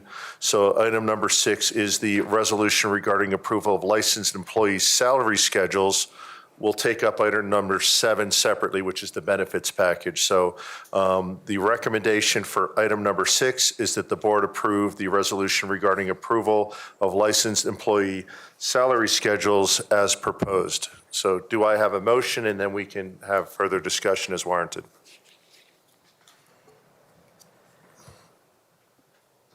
So moved. We have a motion by Weiniger. Second. A second by Williams. Oh, I'm sorry, was that Director Meek? Second by Director Meek, thank you. And any discussion of the resolution? Director Ray, go ahead. So a couple things. One of the things I want to savor for just a moment is that this is a historic moment. The last time we had a salary schedule that was based on experience and knowledge, I believe that was back in 2011 to 2012. Is that right, Ms. Thompson? So one of the things that I feel like we need to advocate, board, is to make sure in our resolution that we incorporate some of these historic moments, just so that it's one of those notions of that hopefully history never repeats itself if we acknowledge what that history is. So there's about 3 whereas statements I want to throw out and just have discussion, and then I will put forth a formal amendment to the motion if we're open to that. But I think we need to state that the last time DCSD had a schedule based on experience and knowledge was the 2011-2012 school year, because I just think that marks for us that this is historic. This is truly what we've been trying to do for many years. I think we also, another whereas statement, I would suggest since 2017, the district has worked to rectify the negative impact of a market-based pay band compensation plan. I think we need to put that in here because that's why Director Thompson and her team have been working so hard for so many years, is to sort out the mess that occurred when that was put in place. And I think if we can acknowledge it in our resolution that says, we don't want to go back there. We don't want to go back to this experimental compensation plan like we had, and how many years it took us to unwind that to get us to a place now where we have something that's comparable to other districts. So that'd be the second whereas statement. And then the third whereas statement, I think we ought to just also acknowledge the board has authorized the investment of an additional $67 million into employee compensation since 2017. I think that's an important bullet for us to celebrate, to say that since 2017, we've been adding additional investment to our employee compensation for several years. Because it's not just this year that we're doing something that's pretty incredible. We've done that over the past. So I feel like the whereas statements ought to reflect our history that leads us up to why this moment is an important moment for us. So I would entertain discussion regarding those three whereas statements, and/or I'd be glad to make a motion to amend the resolution with those whereas statements included.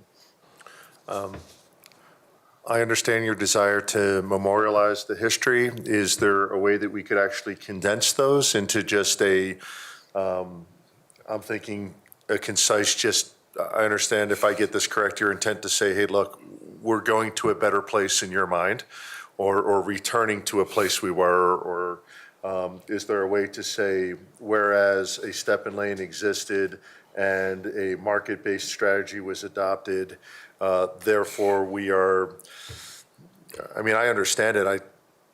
I'm just not sure if it's necessary, because I think it's agreed to history. I don't think anybody's disputing the history, and we're not documenting them to say we agree or disagree that this happened. I think all board members and staff knows the history of what we've been through. So I don't think they're necessary, but I'm not necessarily opposed to putting them there, because I believe they are agreed to fact in general, that we had a system and we went to a different system, and we're returning to a system that is at least currently desired by our staff.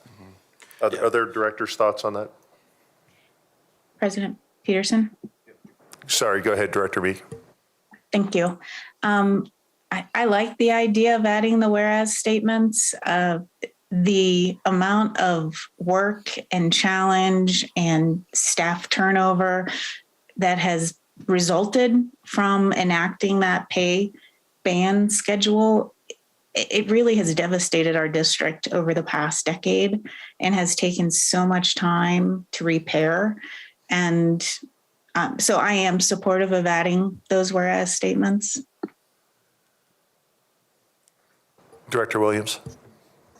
I actually don't have a problem with adding them either. I think that in most all resolutions, we put facts in the whereas statement. So I think that if that makes it easier for everyone to vote on, and also helps anybody else who wants to come back and look at this understand where we've come from, then I'm not opposed to adding those statements. Go ahead, Director Ray. So, I'm sorry, Director Myers, I didn't know if you had something. I was going to make a motion to amend the resolution with those whereas statements, but I didn't want to cut anybody off. My question is it like President Peterson talked, and I'm sorry, I didn't jot them down. Do you see a condensing? Can you see something that you could condense to bring that history forward? Yeah, I messed with that a little bit, and okay. but I feel like they're both really separate entities in themselves. I don't know that I can merge them all together. And you had three, correct? Yes, Three. If it would be okay, I will go ahead and just make a motion, and I'll reread those whereas statements, but I'll make a motion to amend the resolution to add 3 whereas statements.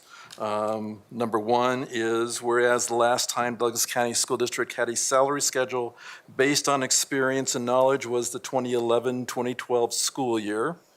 I'm looking at Ms. Thompson and Ms. Kataska to make sure I'm saying that correctly. I'm sorry, can you just repeat that? I want to make sure I get the words right. Thank you, Director. Whereas the last time Douglas County School District had a salary schedule based on experience and knowledge was the 2011-2012 school year. Yeah, I'm not sure if I get that the current system is very different than a step and lane. I don't know if I would characterize it as not being based on experience and knowledge. I think the intent was some type of market-based, but I don't think it devalues experience and knowledge. It just frames it in a different way. Is there a different phrasing you could use there, Director Ray? Ms. Thompson, I'll defer to you. I feel like that was about as clear as I could make it, because I think that's typically our structure is years of experience and knowledge. And I believe that's, is there a different way to describe that structure? So the current structure that we have, the ranges, they recognize years experience and educational attainment. It's just in a different way. So previously, like when I was a teacher here and it was on that previous pay schedule, perhaps you can say it was a more predictable schedule that, yeah, I mean, I think perhaps we can word it in a similar fashion, but we do currently recognize years experience and educational attainment. If I could just chime in on that. We recognize it upon hire, but we don't recognize continuing education currently. And so I'm not sure how you would clarify that, but I think that's one of the major differences. We might hire someone higher because of a master's degree, but if they move on and get a PhD, it's currently not recognized in our system. So perhaps ongoing? So if I may offer a friendly amendment, the last time that the Douglas County School District had a predictable schedule that provided periodic advancement based on long term, something like that. Yeah. I know this is a rubric here. Yeah. I mean, I guess we could call it out as a step and lane, if that's, to me, everybody knows what a step and lane is, so. I think that would work. Last time, the Douglas County School District had a traditional and predictable step and lane schedule was 2011. I think everybody gets the implication there, and that's very accurate. I would be good with that. Then whereas statement number 2 is, since 2017, the district has worked to rectify the negative impact of a market-based pay band compensation plan. And again, I think Director Meek captured just how that had a significant impact on our system. And so I'd like to, like you said, Director Peterson, I think it's important to memorialize that so that we do not return to that kind of experiment. And then my third whereas statement in my motion is, whereas the board has authorized the investment of an additional $67 million into employee compensation since 2017. And Ms. Kataska, I added up all the little numbers that you had provided us for the historic adjustments, and I think I'm pretty close to that right amount. But I think it's important for us to memorialize the investment we put into compensation. The only additional one that's there as well is the 7.5-ish million that went to the one-time stipends. So if earlier this year. So that's 74.5 74.5. Yes, sir. All right, so I will amend that third whereas to say the board has authorized the investment of a 74.5 additional investment into employee compensation since 2017. And I would, if you may, or if I may, change it to over, just to make sure that we get the, or at least. Yeah. At least, got it. Yeah. All right, so again, reading it, whereas the board has authorized the investment of at least $74.5 million additional into employee compensation since 2017. I have no issue with that, but I would like to revisit the second one if I could. The market-based comment. We said that the market-based system negatively impacted. I would offer that we would say a market-based system that lacked predictability and agency, because I think that was the key deficiency specifically in that system. And if we're going to memorialize it, I just don't want to say it was bad. I would like to give at least some specific examples of what we may not want to return to, which in my mind is a system that lacked the predictability and agency of a traditional step-in lane. You knew exactly where you were. If you knew where you want to go, you knew how to get there. And that was just, in my opinion, not available under the current system. So rather than just saying negative, I would say a market-based system that lacked predictability and agency, if you would accept that change. Yeah, and I would just say that wasn't the only issue was predictability. It was putting people in bands to show that their positions were more or less valued than others. Yeah. I think that was the issue, more so than even predictability. So. Yeah, and I would say I agree with that statement. I just don't know how to memorialize that.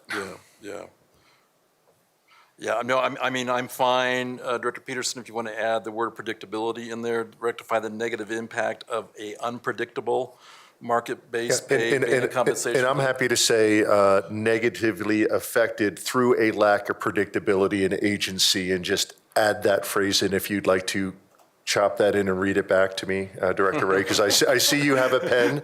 I'm looking at Erin, bless her heart, because she's got to help us with the minutes. So I believe it's, whereas since 2017, the district has worked to rectify the negative impact of a unpredictable market-based pay system that lacked predictability and agency. That lacked predictability and agency.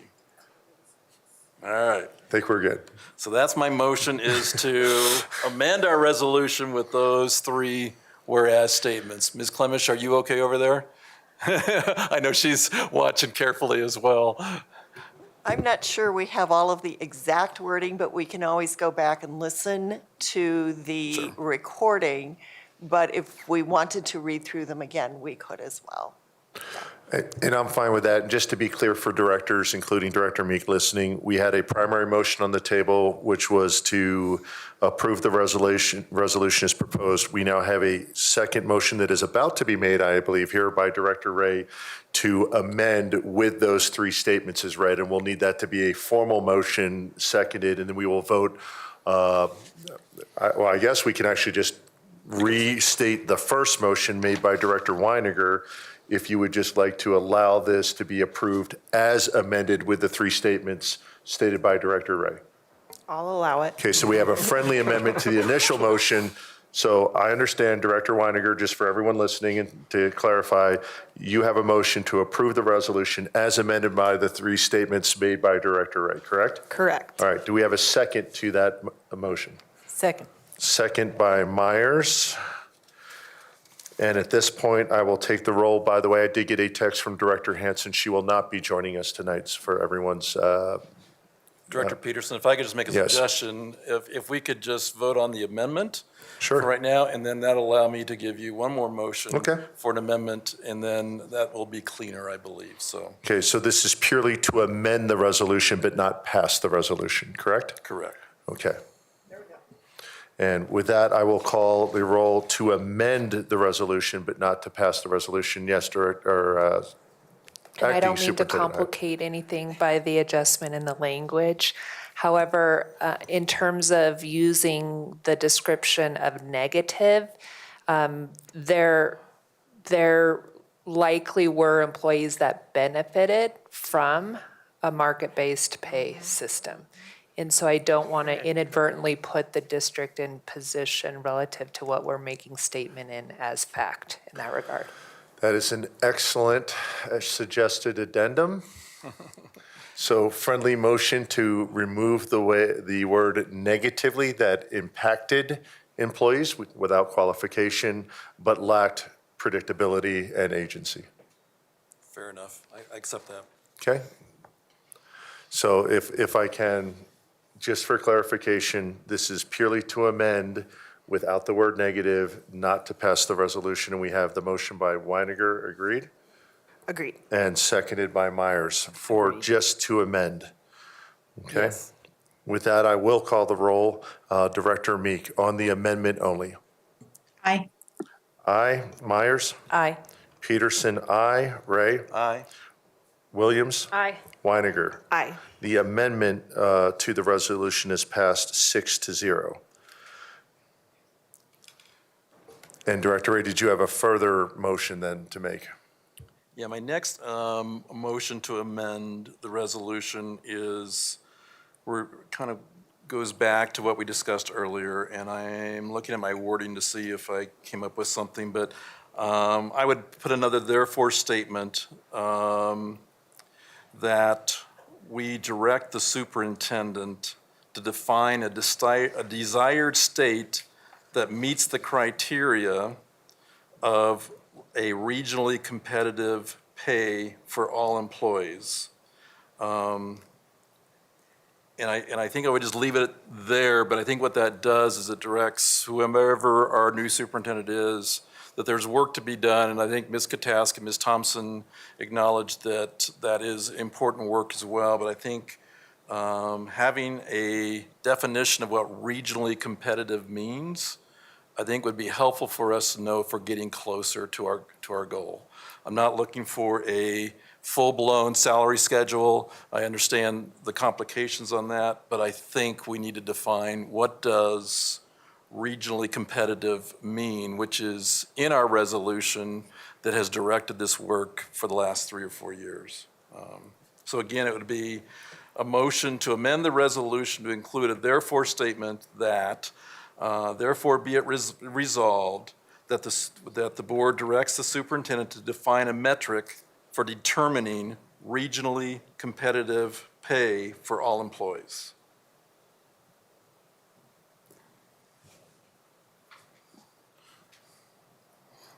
Second. I'm sorry, to define a metric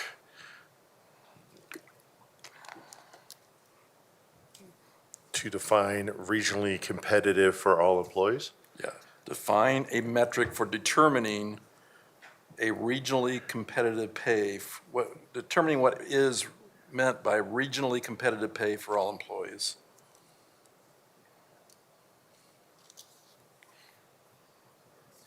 Okay, we have a proposed amendment by Director Ray to add a second, now therefore it be resolved statement as stated. We have a second from Director Meek. Any other discussion on that motion?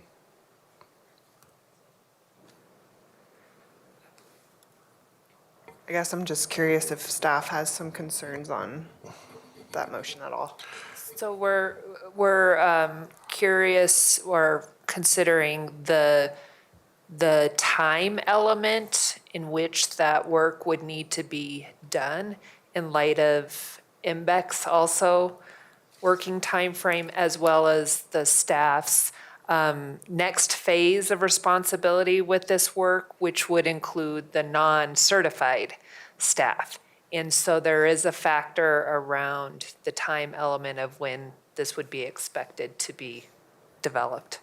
Okay, thank you. And my discussion point on this is hearing everything brief tonight, this is a step and a down payment towards the future, which I believe we all, or I'll speak for myself, which I believe to be ultimately a regionally competitive future at some point, but given the 2+ year runway, given the unknowns of MLOs, given all the other work, I just think we're premature in putting this. We've already pulled the vote forward to give some stability, predictability, and certainty to all of our staff that we are committed to moving in this direction. But I think even at this point, to put a goal on a future superintendent to define what regionally competitive means, which frankly I think will be years out, even if we start this work today, just may be a little too soon. That's my opinion on adding it to this specific resolution at this time. I think there's a time where we will make that ask of a future superintendent, but I don't think it's appropriate to do it this early. I'll be glad to amend my motion to include a timeline. It would say something along the lines that prior to the 23-24 school year, that the superintendent would provide a metric for determining what regionally competitive pay for all employees would be. And I would just, I agree, Director Peterson, we don't want to get too far down the road, but I've seen us spin our wheels so much that we really don't have a vision of what a desired state looks like. And so that would be really my counter point to yours. But I am willing to, if Director Meek, who seconded it, is willing, I would be glad to put a specific time so that it doesn't feel like it needs to be done tomorrow, that it can wait till before the next school year. Director Meek, are you okay with that friendly amendment to add prior to the 2023-2024 school year? Yes, I'm fine with that. I also wanted to say, I also feel like this is somewhat in alignment with what the FOC memo was recommending, where we're looking at benefits in conjunction with pay. And, it feels like really important work for us to be doing as we're looking at compensation overall. And I see it kind of aligned to what the FOC was asking for. Any further discussion or questions from other directors?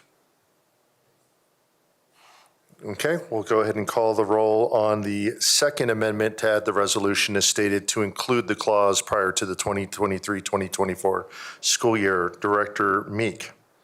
Aye. Director Myers. Aye. Director Peterson will be a no. I believe in it, but I just think it's too early as stated. Director Ray. Aye. Director Williams. Aye. Director Weiniger.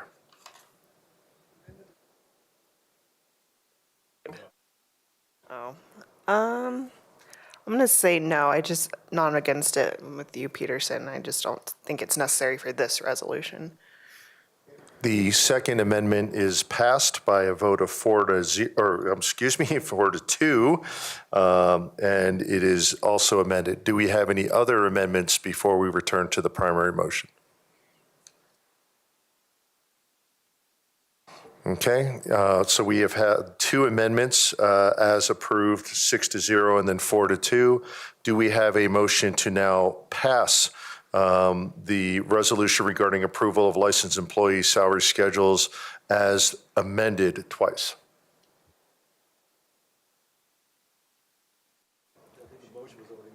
Oh, by Director Weiniger, sorry, and I've got it here seconded by Myers. So I will call the roll, and this is to pass the resolution with the 2 amendments. Director Meek.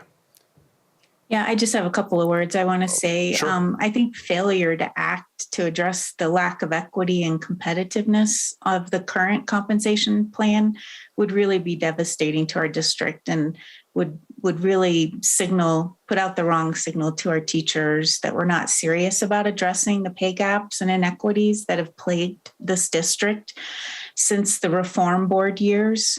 Over the past couple of months, our district has become less stable, and a decision to push off this compensation for the future would only add to an environment where our staff feel devalued.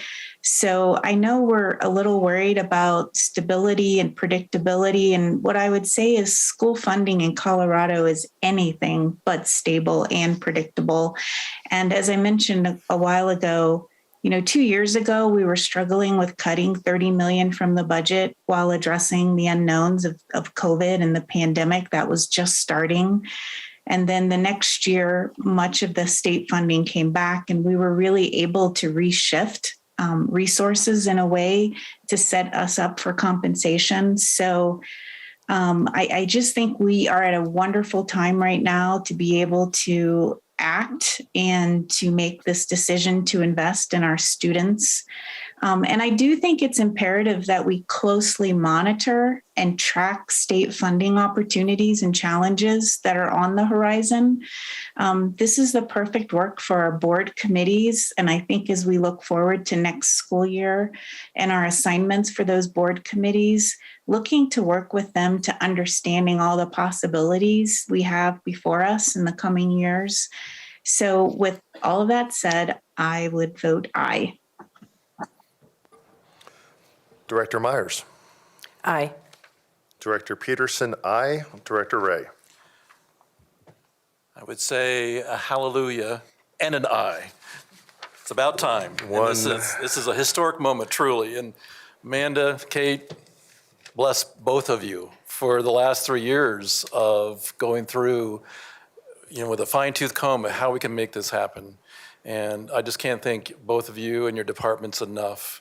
But yeah, this is an exciting moment. I don't know if you realize this is a historic moment, you guys. This is something this board has worked on for many, many years before you came on. And I'm just so proud to be at this point, and it's a strong aye for me. One strong and righteous aye from Director Ray. Director Williams. Gosh, I'm not sure I can match that. So I actually just going to say a couple things. I know that this is risky, and I heard loud and clear, but I also feel we owe it to our teachers and to our community, and most importantly, our kids. So with that, I'm an aye. Director Weiniger. Aye.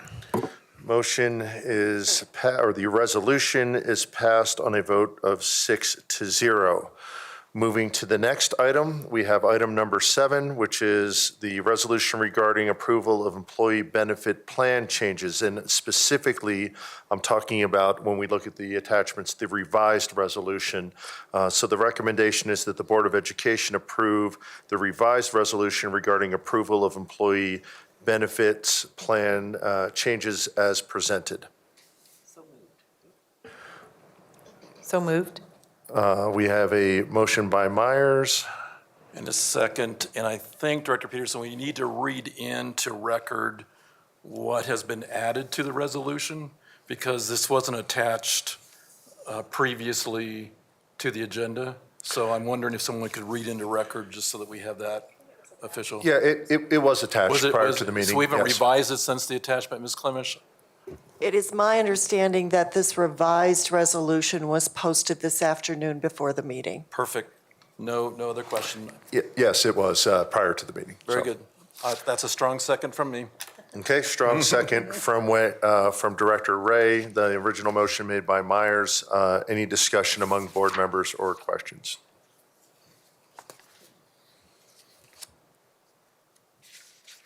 Seeing none, I will call the roll. Director Meek. Aye. Director Myers. Aye. Director Peterson, aye. Director Ray. Aye. Director Williams. Aye. Director Weiniger. Aye.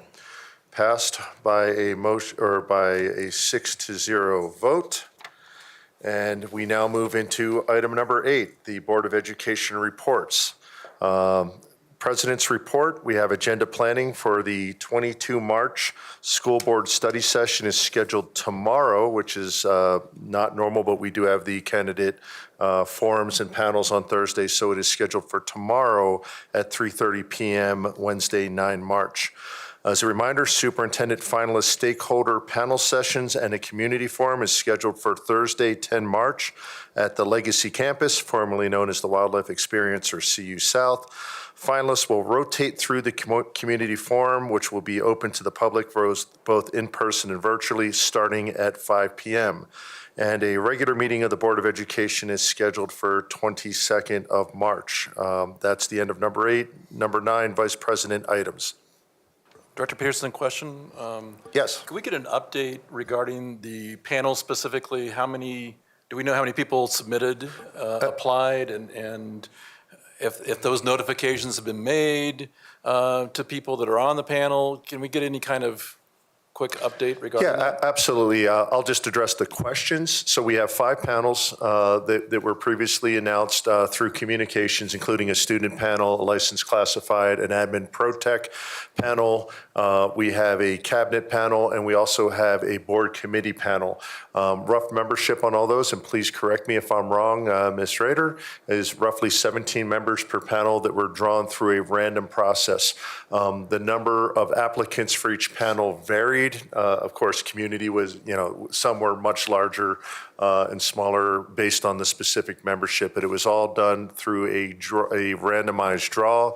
And the questions for those panels have been gathered and consolidated by HR and comms and handed off to Frederick Andrews as an independent broker to trim them down to a series of questions, which will be asked to both candidates both finalists will get the same questions in the same order in their panels and the community forum. Ms. Rader, is there anything else that you'd like to add about the panel selection process, panels not being open to the public, but will do report outs of pluses and deltas that will be written and sent to all directors.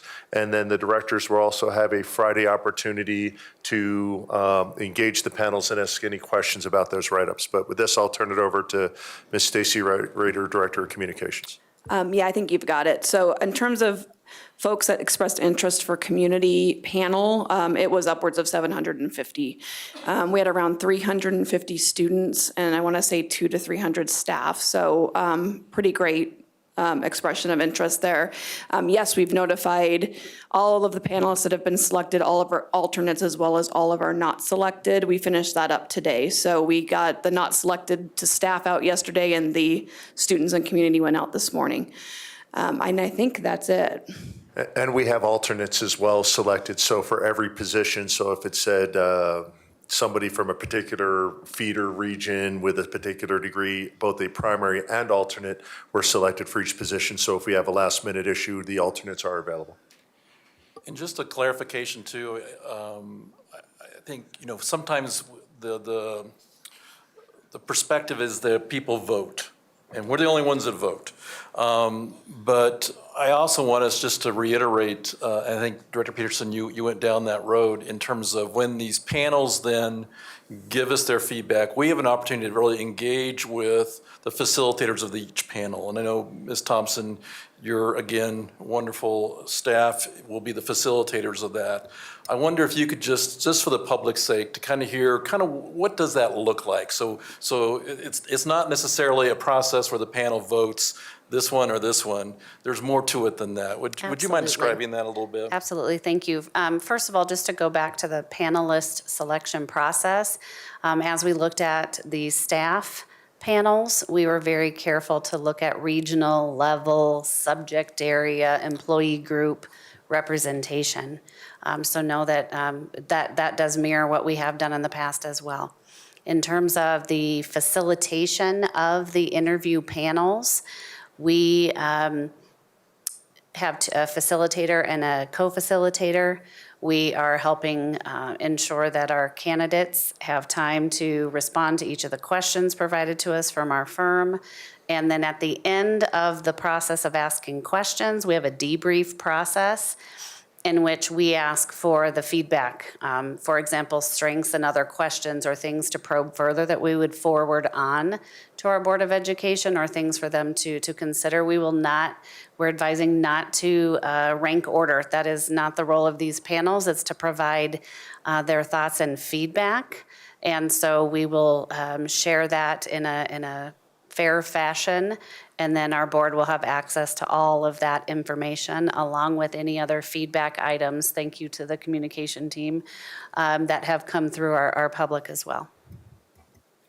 And one more that I neglected to say is we attempted to have Frederick Andrews provide a facilitator or a moderator for the community forum. They were unable to attend, so we have relied on one of our expert facilitators in the district, Ms. Jolie Jones, the director of Stone Canyon, but is skilled in facilitation, and I think everyone agrees would be a nice neutral moderator for the community forum.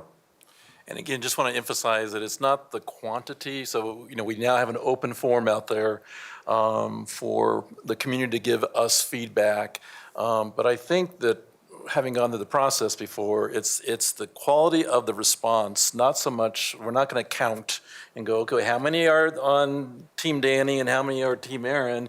We're really looking at for the feedback and the input from the community's perspective, what they notice, what they see, because it really helps us make the final decision that we need to make after spring break. Agreed, and thank you for that ask. So that was good to have the public hear it, and Thank you, Ms. Rader, unless you have anything else. I was just going to mention that the feedback forms that were up through today at noon, that information's been uploaded to your shared folder. And then we will have the feedback form, which will be a different one, up after the forum, and that's the one that will stay up through spring break. Director Williams, go ahead. So I know there was some concerns about people filling it out like 20 times. And so just trying to see if we have something in place so that that can't occur on the next one, or if that's even a possibility. I'm talking to our expert data guy back there, Matt Reynolds, about how we can do this the next time around. We're looking at doing more of a Survey Monkey type of thing where each person can go in, they can do their feedback on candidate A, they can continue on to candidate B, submit, and then not be able to do it again. There's always going to be those that find the workarounds. I mean, go to a different IP address, but that's the direction. We'll give that a shot and see how that goes. Any other questions for comms or for HR regarding superintendent search process timeline? All right, on to item number 9, Vice President items. Director Williams. So I just wanted to talk real quick about MBEC. A couple weeks ago, there was some concerns brought up about the board all being on the same page and the work that the MBEC was doing. And I felt like we had all voted for it. You know, it had passed for that group to form. But I just wanted to kind of let them know that we are all on board, and they kind of just wanted to see head nods and, you know, thumbs ups or whatever, just so that I know we can't vote on it. It's not something to vote on, but just to reassure them that their work is important and that we are behind them and that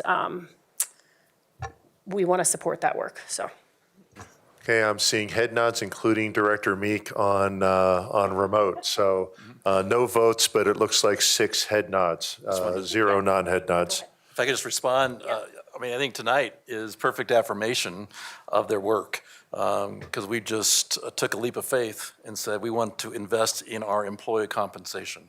And so I think if there's anything that's even any doubt, that should take that away, because we definitely need to pursue additional funding mechanisms. And I am looking forward, I believe Ms. Brownrigg has requested at least a short period on the 22nd. We'll do agenda planning tomorrow just to provide a short update. I know their big show is in April to provide some very specific series of recommendations. And frankly, I am really waiting to see what those are and what options they bring to the board, both for a potential MLO and for a potential bond.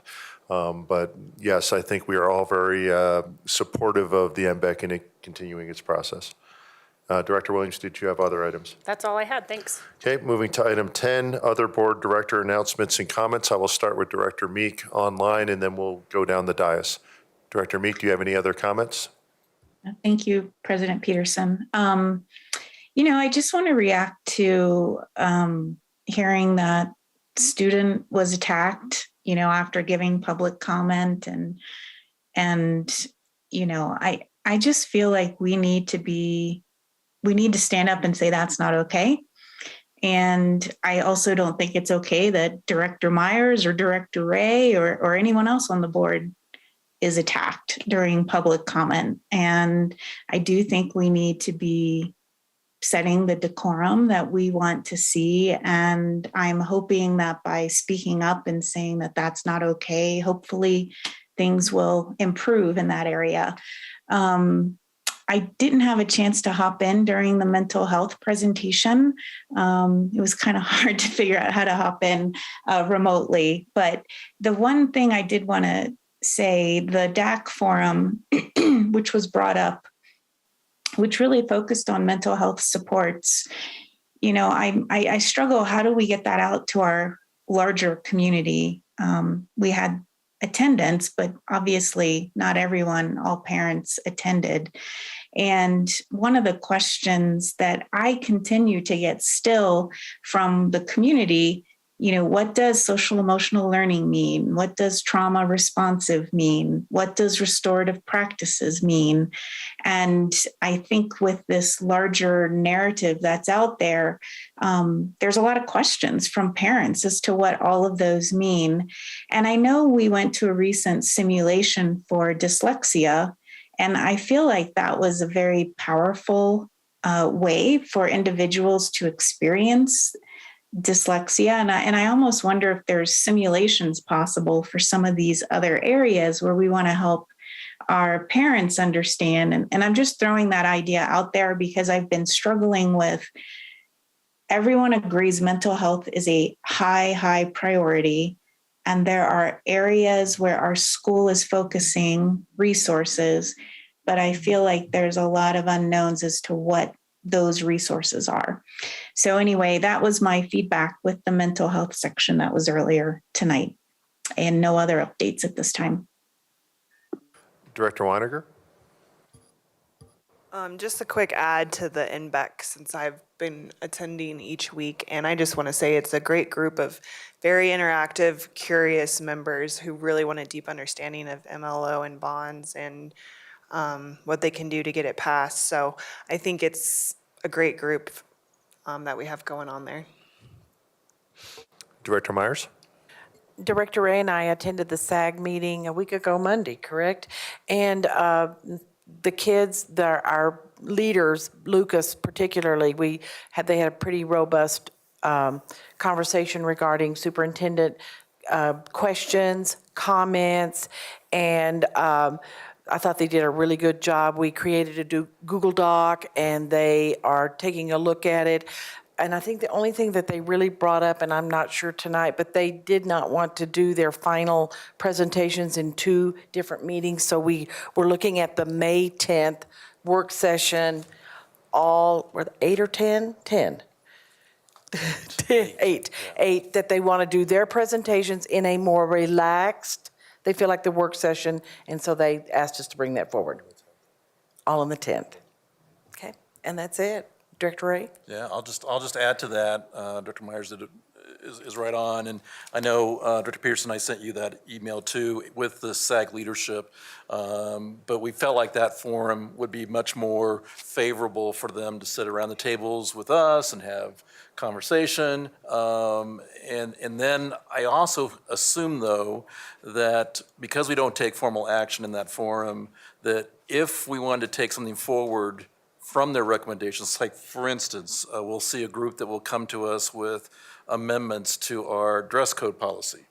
And so I think they're looking for us then to take that ball and take it the next step, that we would then say, okay, we want our policies to be revised according to some recommendations from student advisory groups. So that's kind of, I think, the 2-step process that I see happening is they inspire us, and then we decide if we want to move forward with some kind of formal action as a board in response to that. So that's on May 10th.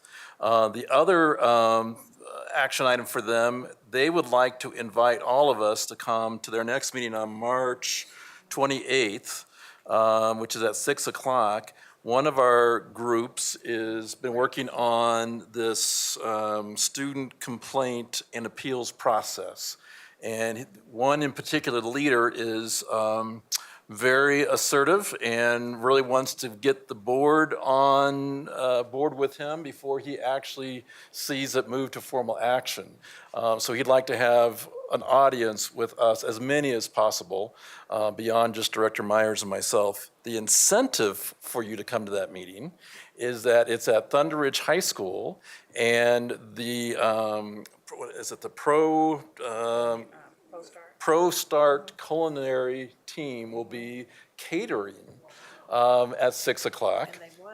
And they won an award. Yeah, so they're an award-winning group, and they'll be catering, so you get a little flavor of what our students can do in the culinary arts. So that's, again, and I would like to have confirmation, you don't have to give it to me now, or Director Myers, just so we can get back to the student to say, indeed, he'll have more than just Director Myers and me to talk with. So if I could get a confirmation on March 28th at 6 o'clock, we can get back to him. It's in at 5:30 on here, so is that wrong, or? It's at 6. It's at 6, 6 okay. o'clock, yeah. And I know that the Assistant Board Secretary is listening dutifully, and I know that Ms. Marsh will send out that reminder and get availability for all the directors. So, anything else, Director Ray? Nope, thank you. Okay, we will move to item number 11, adjournment. Do I have a motion to adjourn the meeting?